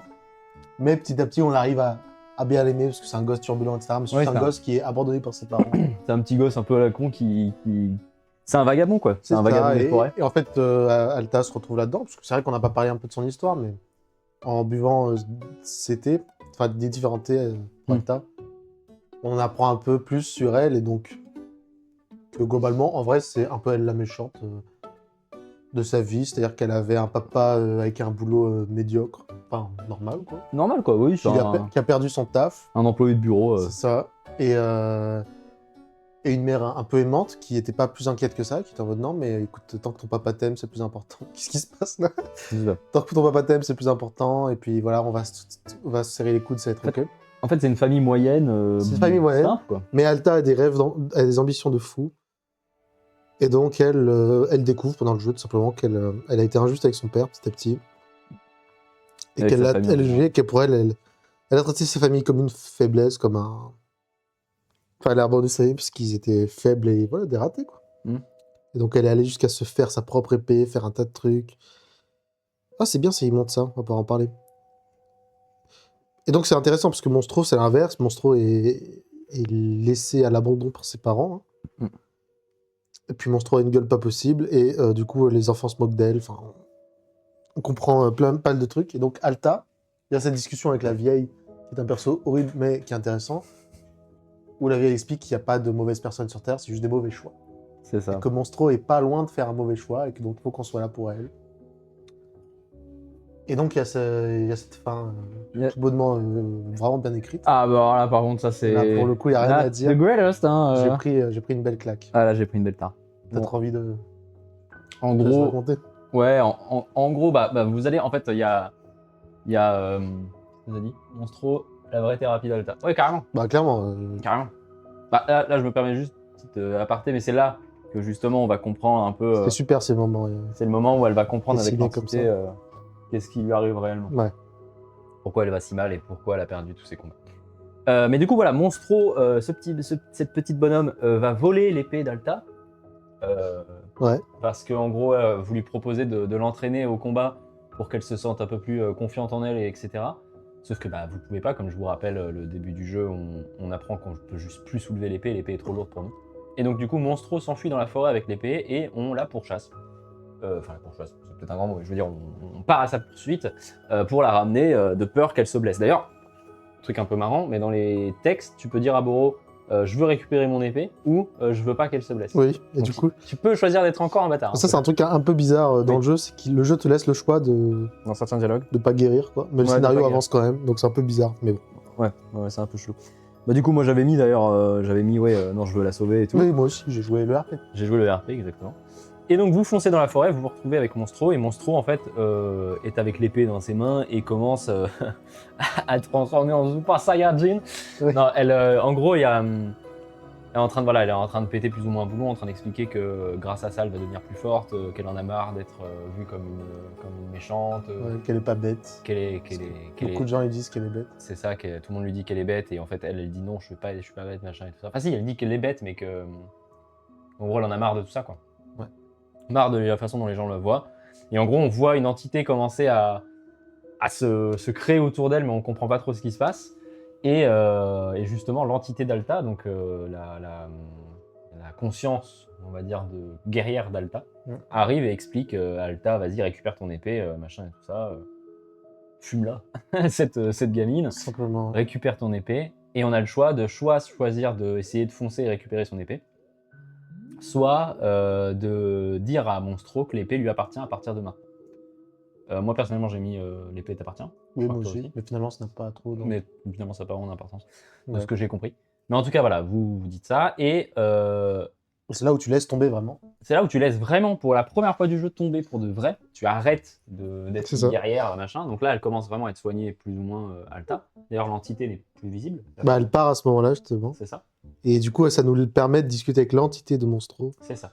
C'est en gros l'entité gentille, enfin pas gentille, mais l'entité guerrière d'Alta s'en va, et une nouvelle entité de Monstro qui, au début, on pense que c'est l'entité guerrière de Monstro, justement, un peu comme pour Alta, bah, c'est ça. arrive. Et donc, du coup, on voit que Monstro, elle aussi, maintenant, va avoir une voix dans sa tête. Sauf qu'au lieu de la laisser toute seule, cette fois-ci, Alta va essayer de parler à cette entité et lui demander, en gros, la chose la plus dure, mais la plus importante, c'est de faire confiance. C'est de faire confiance et de prendre soin de Monstro. De Monstro, donc d'elle-même. D'elle-même. Bah voilà, là on voit l'entité un peu. Voilà, ça c'est l'entité dorée, d'Alta. mais en fait c'est juste un. Voilà. Oui, c'est juste une lumière jaune. C'est juste une voix dans sa tête. Vraiment une conscience. Et du coup, elle va demander à cette entité de Monstro, voilà, de faire confiance à Monstro, donc à elle-même, effectivement. Et donc, du coup, ça va réussir à lier les deux, plus ou moins, en fait. À relier les deux. Oui, c'est ça. Et donc, du coup, que Monstro va arrêter de se voir comme une méchante personne bête et sale. Incapable de faire le bien. Incapable de faire le bien, elle va se voir comme étant quelqu'un de bien. Et de fort. Et c'est à ce moment-là que Alta arrive à ressoulever son épée. Et elle part avec elle en direction du Wonderstop. C'est ça. Parce que moi, je vais pas te mentir, à ce moment-là, pour moi, c'était la fin. Et ça aurait été très bien. Pour moi. Pour moi, ça aurait été une fin.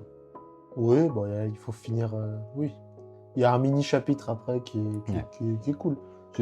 C'est vraiment un épilogue. Ouais, il y a un épilogue, bon, terrible parce que du coup, on a le dernier reset.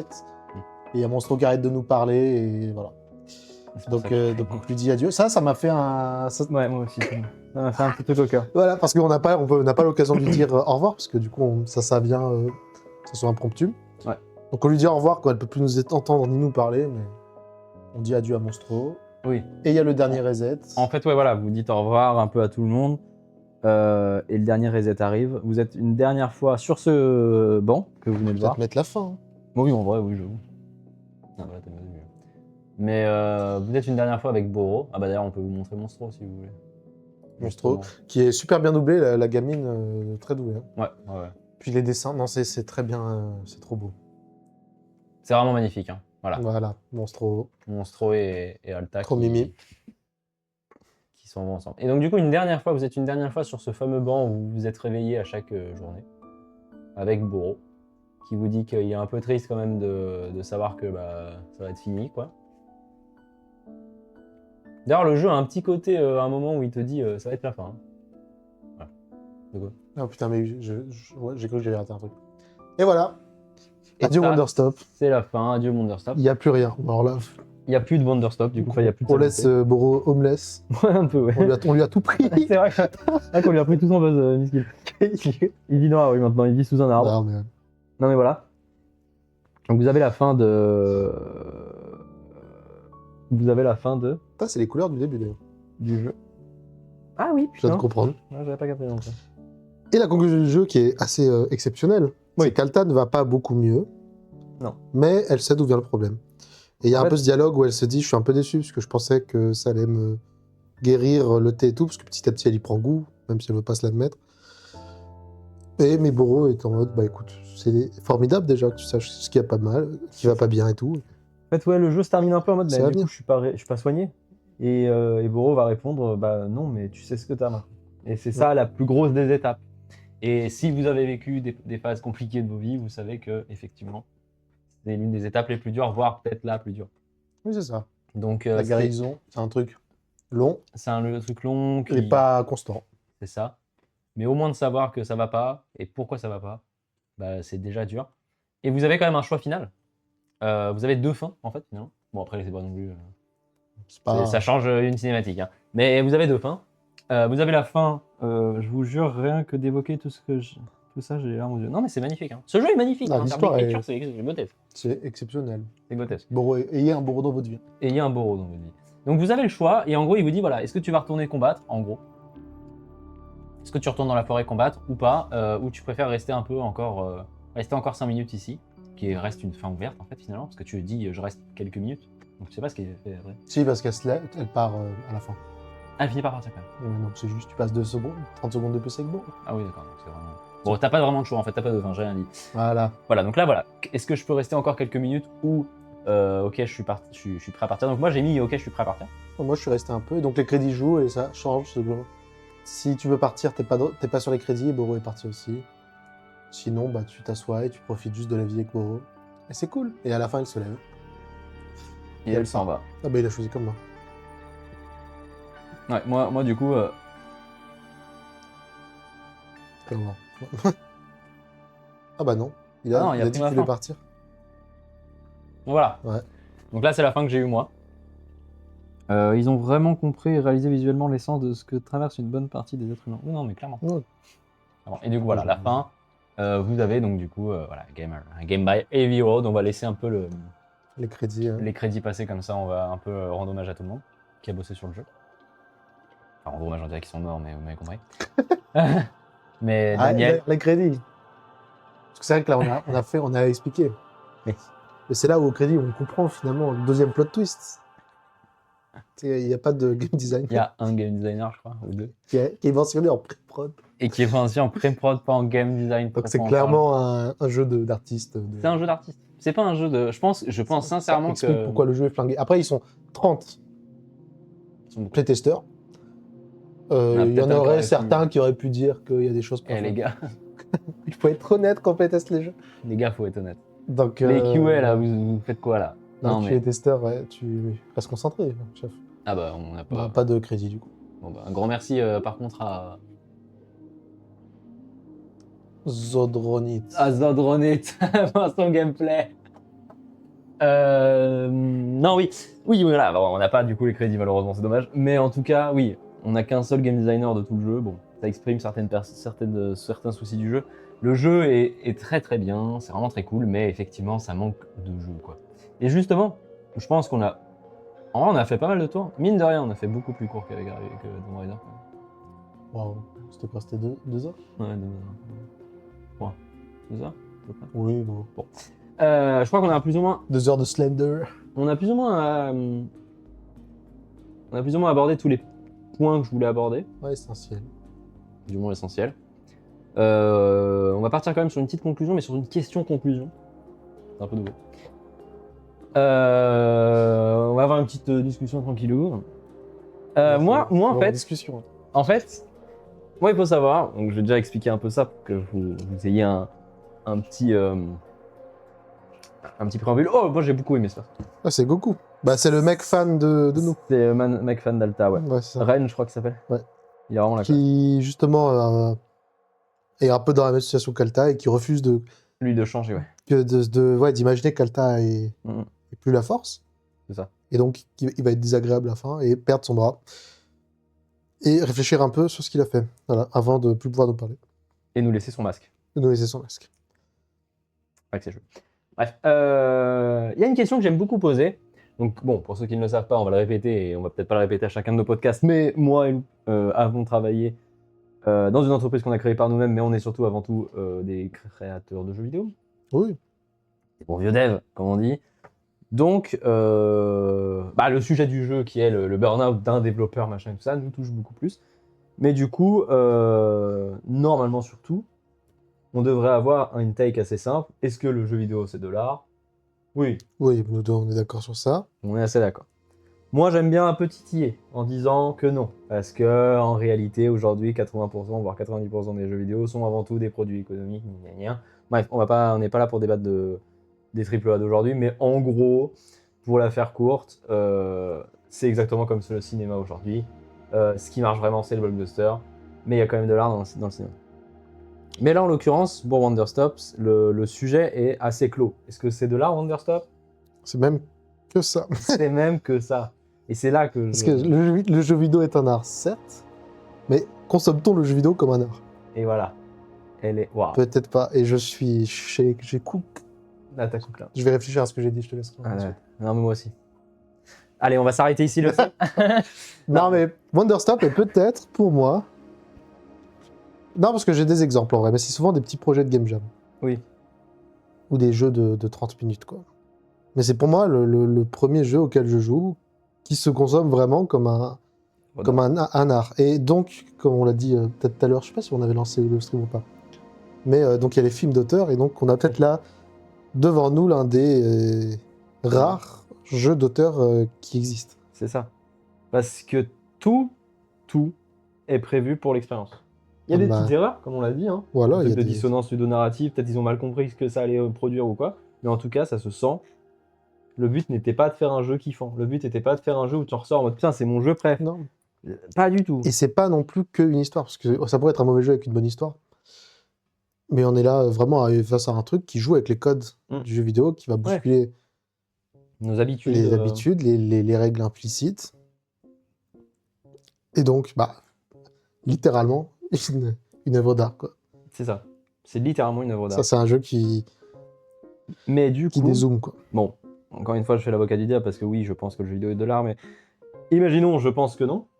Le seul jeu vidéo que je considère être comme de l'art, c'est un jeu vidéo que je trouve pas fou comme jeu vidéo. Mais non. Et c'est marrant. C'est cool. Mais c'est cool aussi. Mais en même temps, il y a ce truc de se dire, merde, et comment peut-on vraiment faire de l'art et du jeu vidéo en même temps? Je sais pas comment tu... C'est un curseur. C'est là le curseur est clairement. C'est un curseur pour moi. Dans Céleste, Céleste est un des jeux qui réussit le mieux ça pour moi, ouais. Ouais, Céleste, ouais. Mais on n'est pas sur un jeu qui va bousculer non plus les codes du jeu vidéo. Non, au contraire. Au contraire, c'est un jeu vidéal, extrêmement jeu vidéal. Oui, clairement. Donc peut-être que la solution n'existe tout simplement pas, mais comme il est sûrement impossible de faire un film d'auteur... Blockbusteresque. Blockbuster... J'arrive pas à le dire, vous avez compris. Qui est full art, même si je pense en vrai si que c'est possible que ça existe. Et c'est notamment pour ça que le cinéma coréen buzz en ce moment. Depuis quelques années. Mais parce que c'est des gens avec des visions d'auteur, mais des budgets, et qui font des films que tout le monde apprécie, par hasard, mais qui bousculent tout le monde. Oui, carrément. Carrément. Mais voilà. C'est une question, peut-être il y a un truc à creuser comme ça sur le jeu vidéo, maintenant qu'on a les moyens tout simplement de faire des jeux comme celui-ci. Alors après, c'est 12 personnes, c'est énorme. Pour faire un jeu, voilà. Si on parle de Céleste, ils étaient beaucoup moins. Mais ils étaient 2, 3 ? Je sais pas, je crois pas loin. 3, hein. Bah, 2, c'est sûr. Oui, parce qu'il y a le game designer et le musicien, pas la musicienne. Oui. Et non, en tout cas, ça dépasse pas 5, quoi. Oui, non. Grand max. En plus, c'est un jeu de game jam à la base. Voilà, on a des jeux comme Outer Wilds où c'était 6. Ah non, ils sont 6, Outer Wilds. Non, c'est quoi, oui, tout seul. Outer Wilds, bon après, il faut que notre cher Turtle le fasse, mais Outer Wilds rentrerait dans la définition d'un jeu qui bouscule des codes et qui est une œuvre d'art. Qui est une œuvre d'art et un bon jeu. Et un bon jeu, mais point commun, ça se refait pas Outer Wilds. Oui. Non, mais ça, c'est pour d'autres raisons. Pour d'autres raisons. C'est que c'est pas possible de refaire. C'est pas possible. Parce que le but du jeu, c'est de pas savoir. Mais tu vois, typiquement, j'y pense maintenant, mais à Outer Wilds, on a un peu l'exemple que la formule existe. Donc, sûrement que Wonderstop est passé à côté, finalement. Ah, moi, je suis d'accord. D'être un jeu mythique. Moi, je suis d'accord. Moi, je suis d'accord pour dire. C'est une occasion un peu ratée, quoi. C'est une occasion un peu ratée. Je vous le dis, hein. On a dit pareil pour Tomb Raider. Tomb Raider, mais c'est pas du tout le... C'est pas la même occasion ratée. C'est pas pareil. Il y avait bien plus l'occasion. Un acte manqué, on avait dit. Non, c'est un acte manqué. Ouais. Non, là, c'est une occasion manquée de décrire l'histoire. L'histoire du jeu vidéo. Ah, oui. Et du jeu indé. Comme l'a fait d'ailleurs Dave Warden il y a quelques années avec Stanley Parable. Avec Stanley Parable. Et apparemment, et avec Beginner Guide, qui j'ai découvert, beaucoup de gens aimaient. Voilà, mais je sais pas, je connais pas le jeu. Je connaissais le jeu, mais j'ai jamais testé. Voilà, bah apparemment, c'est une masterclass. Mais il paraît que c'est bien, ouais. Il paraît que c'est très bien. Mais, Donc le mec est doué, mais il faudrait qu'il s'allie à un gars. Bah, un game designer, exactement comme pour The Stanley Parable. Non Bah, voilà. Stanley Parable, c'est lui et un game designer. Ouais, ça serait bien. Peut-être. Non mais attention, si Dave, tu vois cette vidéo, gros cœur sur toi, tu es un goat. Hein. Bah, mais... En narratif, Ah, t'es le meilleur. t'étais trop fort. T'es un monstre. Bon, prends peut-être un petit cours ou deux. Le game design. Puis, Et c'est de faire que les mécaniques disent ce que tu veux retranscrire. j'ai oublié le nom de... merde, comment il s'appelle le développeur de Smash là? Va regarder ses vidéos. Sakurai, Ouais, il y a- voilà. Va voir les il y vidéos a- de Sakurai. Il fait des super vidéos, Sakurai. Il fait des super vidéos. On entend la musique, cher, là? Ah ouais? Non. Pas maintenant. Pourquoi on nous dit ça maintenant, alors qu'on est en train de conclure? Bon, ça va.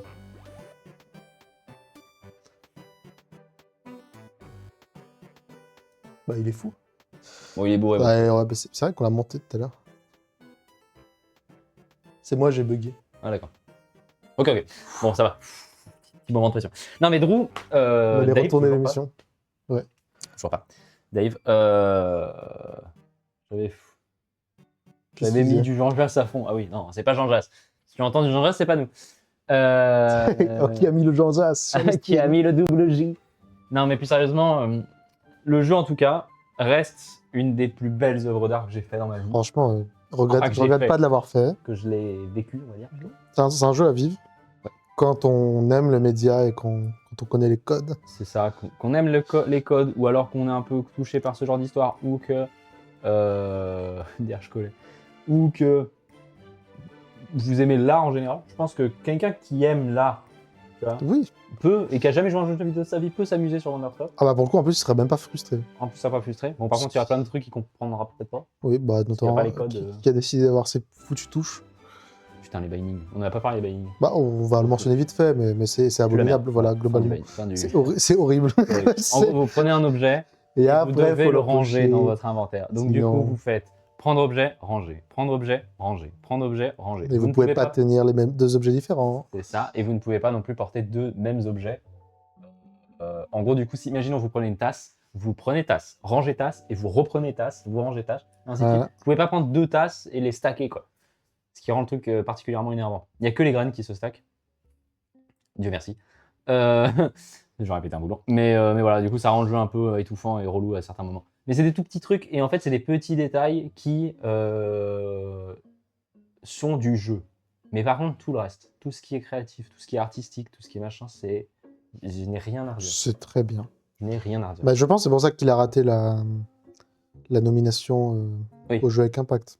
Jeu avec impact, ouais. Bah, parce que pour le coup, bon, on avait à côté Shake Despelot, ça a énormément plu et que c'est probablement aussi une belle petite œuvre d'art. Et Blueprints dedans, non? Mais, ouais. Ou c'était dans les jeux indés? Mais je pense que les jeux qui ont gagné, c'est des jeux qui utilisent mieux les codes, quoi. Oui. Parce que je dirais quand même... Parce un que truc. j'aurais envie d'y retourner. C'est un cozy game. Ouais. Pourquoi je peux pas, la prochaine fois que je me sens un peu mal dans mon taf, y retourner? C'est ça. Et je pense quand même dire un truc quand même sur ce jeu qui, pour moi, est assez important. C'est que ça serait un animé, enfin, pas forcément en japonais, un dessin animé, un film d'animation, ce serait tout aussi bien. Non. Ah, tu trouves pas? Ouais, le mineur, le fait de laisser... Le fait que ça se reset et tout, même si c'est mal fait, ça se fait que dans le jeu vidéo, de perdre de la progression. Ouais, Faudrait un film qui te fasse oublier le scénario, quoi. c'est pas faux.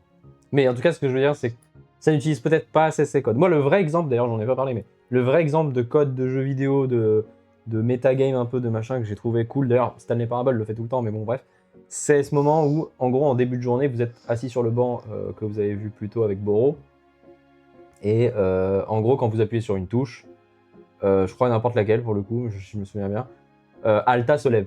Et donc vous comptez. Et là, bon bah, le jeu commence, quoi. La partie de la journée commence.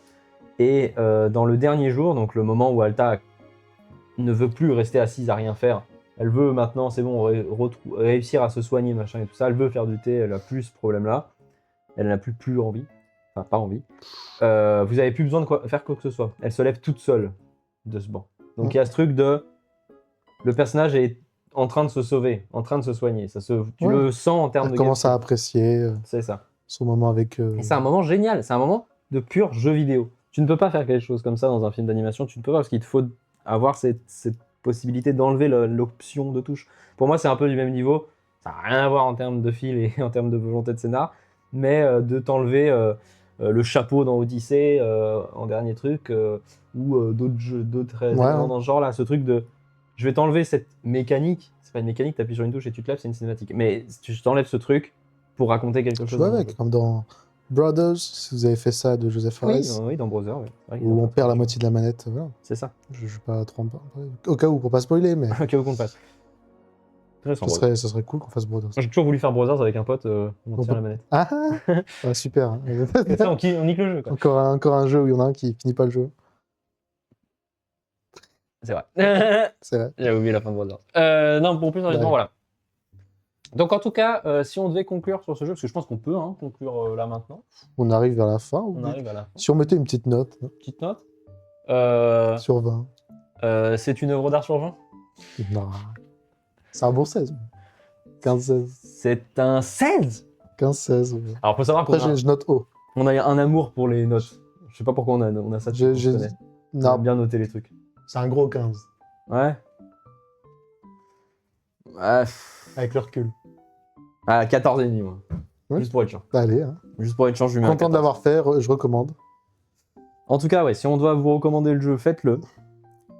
Bon, j'espère que vous avez. Bah là, du coup, si vous avez écouté jusqu'à la fin, ça Ouais. sert à rien. Honnêtement. Si, les persos sont cool. Il y a des Ouais, parce qu'on n'a pas vraiment raconté tout non plus. Il y a quand même des trucs encore à découvrir. Mais c'est vrai qu'on a quand même spoil le principal du jeu. cool. C'est super. Non, mais sinon, ou alors faites-le Attends, avec votre copine, votre mère, votre père, votre soeur, votre frère. Oui, c'est pas une bonne idée ça. Je suis en train de me dire, faire avec quelqu'un, ça peut Ouais, être sympa. qui connaît pas, Moi, je l'ai- ça peut être Moi, super je l'ai un cool. peu fait avec ma petite amie. Quand, voilà, au début, servez des thés qui sont pas bons, vous allez kiffer. C'est marrant, quoi. Non, c'est un jeu très, très cool à faire. Par contre, vous le referez jamais. Hop, Salut connard. Au revoir. Vous le referez jamais, mais c'est déjà pas mal. Donc on vous conseille le jeu si, bon, encore une fois, si vous n'avez pas trop été spoilé. Je vous conseille quand même aussi personnellement, moi je rajoute ça, d'aller voir les autres projets des développeurs d'Ivy Road. Bon, dans les développeurs d'Ivy Road, on a BioShock, vous devez connaître vous normalement. connaissez Ça vous devez connaître. C'est un petit projet indé. C'est un petit projet, un petit jeu. Par contre, allez voir The Stanley Parable. Si vous ne connaissez pas The Stanley Parable, allez-y. Et C'est un je vous conseille même. genre-defining game. Ouais. Mais je vous conseille même, et je ne vous en parle pas plus, parce qu'en vrai, on n'a pas parlé de Stanley Parable dans ce Non, parce que je n'ai pas fait le jeu. Moi, je l'ai fait, à l'époque. Génial, Mais je sais que c'est vous. c'est nice. Comme beaucoup de Je jeux. que vous j'ai pas invite, si vous voulez, faites-moi conf, Hmm. éteignez le stream, allez acheter Stanley Parable, lancez-le, mais regardez absolument rien. Lancez le jeu sans rien savoir de ce jeu, vous allez adorer. Si vous ne savez rien du jeu, c'est, je pense, enfin toi j'imagine que tu connais un petit peu au moins le principe du jeu, je pense que ça peut être fou de découvrir ce jeu, parce que moi je l'ai malheureusement un peu vu une vidéo à l'époque, bah, c'était par contre ça date, hein, on parle de ça. fait. 2007, 8. Ouais voilà, hein, j'avais vu, Ouais. je crois que c'était sur Game One ou un truc comme ça, je me souviens plus C'est la exactement. période Minecraft. Ouais, voilà, c'est ça. Ouais, au niveau YouTube, du début du YouTube. Et j'avais en tout cas entendu parler du jeu et j'y suis allé un peu en sachant un peu à quoi m'attendre. Si vous vous y attendez C'est pas, vrai. ça peut être fou. Stanley Parable, hein, je pense que tu relances le jeu après 10 ans. Ah ouais Mais Incroyable. non, version SMS. Ah bah Exceptionnel. Putain, mais je l'aurais peut-être alors. Bah écoute, Oh, le codec m'a fait trop peur. Enfin voilà. C'est vrai que je l'aurais peut-être du coup, faut que j'aille voir. Bon bref. Je vous le conseille. Je pense qu'on a fait le tour. Donc bon, en tout cas, j'espère que ce stream vous a plu. écoutez, on va essayer, non, on va le faire. Non, non, On va poser tous nos trucs sur les... Qu'est-ce que tu fais? je dis... On coupe? Ah, on va le faire. est chaud, on est chaud quoi. On est chaud, oui, Ouais, oui. voilà. On va le poser sur les plateformes en audio, voilà. Oh le C'est N le projet. Salut à Nazo, tous. t'arrives au T'arrives bon au bon moment, moment. on On va arrête. dire au revoir. Mais il y a la rediff, t'inquiète. Il y a la rediff. On va le poster du coup sur les réseaux, donc on a un compte YouTube qui va réceptionner tout ça. Vous allez nous retrouver sur YouTube, sur Spotify, sur... SoundCloud, j'imagine? Non, on peut pas SoundCloud. On peut pas sur SoundCloud. Videos. Videos. Je m'en rappelle plus. Mais sur un site... Sûrement dans quelques shorts. Reels, Ouais. peut-être. C'est le genre du Vimeo du podcast, en gros, mais je m'en rappelle plus du nom. Sur Twitch. Sur La Twitch. rediff sera sur Twitch. La rediff sera sur Twitch. Et voilà. Achetez nos t-shirts. Achetez nos t-shirts. N'hésitez pas à sub vos grands-mères. Non, voilà, on aura bientôt les tasses. Oh, les tasses, split screen. Des Oh, tasses non, split screen, on est en c'est train de trop partir en cool. couille, on est en train de partir en couille. Bon, le projet, c'est quand même de développer une méta un peu apéro sympathique. C'est ça. Bon, là, on voit pas trop, mais on avait installé un apéro. Ouais, c'est vrai on verra un peu pour le cadrage, mais en fait, il y a un petit apéro. Bah. L'idée, c'est littéralement la DA de l'émission, pour ceux qui ne l'auraient pas compris, c'est on est mercredi après-midi. Deux potes sur un canapé. L'école est finie. On se rejoint chez un pote et on se met sur un canapé et on joue aux jeux vidéo en écran scindé, en split screen. Donc voilà, l'ambiance est là. Est-ce qu'on ne laisserait pas les gens avec une petite énigme? Ah, bah, écoute. Parce que du coup, maintenant, on va essayer d'accélérer le rythme. Oui. Et donc de faire une fois par mois, ça serait cool. Mettez-vous en plein écran. Eh oui. Elle n'a pas de tort. Elle a pas tort. Donc, la tradition veut que nous faisions, Une énigme. je ne sais plus parler, En gros, une petite charade. un petit indice pour le prochain épisode. Quel sera Prochain le épisode, prochain jeu un épisode, messieurs et mesdames. à ne pas manquer? Mais c'est vrai qu'on n'est pas passé sur ce plan, on aurait dû passer sur ce C'est vrai plan. qu'on n'est pas passé une seule fois sur le plan. On a mis du gameplay, mais les gens vont être ok. Bon. Il nous faut une régie. Ah non. Non. Bon, il nous faut une régie. Non, bref. En Donc, tout cas, petite charade, vous pourrez deviner le prochain jeu avec cette charade. Alors, reste pas très dur. Et ça va être un épisode mythique. Alors, parce à que ne pas manquer. Soit vraiment, c'est deux mecs en train de pomper, hein, ah bah, pomper un jeu jusqu'à la fin de leur vie, soit c'est deux mecs en soit train Tomb Raider va monter très haut de... soit Tomb dans les Raider. jeux qu'on a kiffé. Hein. Soit- Je vous jure que s'il est pas bien celui-là, Ah, sincèrement, s'il est non, pas bien, ça va être le terrible. stream de Tomb Raider, dites-vous que c'était deux mecs qui ont adoré le jeu. Ah, parce mais- que là, on va le détruire. On va il y aura 4 dé- heures non-stop de Slender et ça sera même pas difficile à faire. Non. Donc, C'est clair. petite charade. Charade. Mon premier est un grand afflux d'air. Mon second est une tarte salée. Mon tout, très simple, est un jeu de tir unanimement acclamé. Et quand on dit unanimement, C'est c'est unanime. qu'il n'existe personne sur cette terre qui dit du mal de ce jeu. Je le connais pas en tout cas. Enfin, jamais croisé. Voilà, je vous laisse. Donc bon. On pourra retrouver les rediffs où sur, on l'a déjà dit, mais sur Spotify, sur YouTube, sur le Vimeo du podcast, j'ai oublié son nom, mais je vous le retrouverai, vous inquiétez pas. Sur Twitch, et vous aurez des liens sur le Discord, n'hésitez pas à le rejoindre. Et vous aurez quelques petites parties de nos podcasts sur Instagram, TikTok, TilTurtle sur TikTok et Splitscreen sur Instagram. Quand j'ai tout dit. Voilà, faut qu'on taffe sur ce sujet aussi. On va taffer. Il y a beaucoup de choses à faire. On vous souhaite une belle soirée. N'hésitez pas à nous dire si vous avez trouvé notre indice. Prenez soin de vous et à la prochaine. Ciao Au l'équipe. revoir. Je savais pas.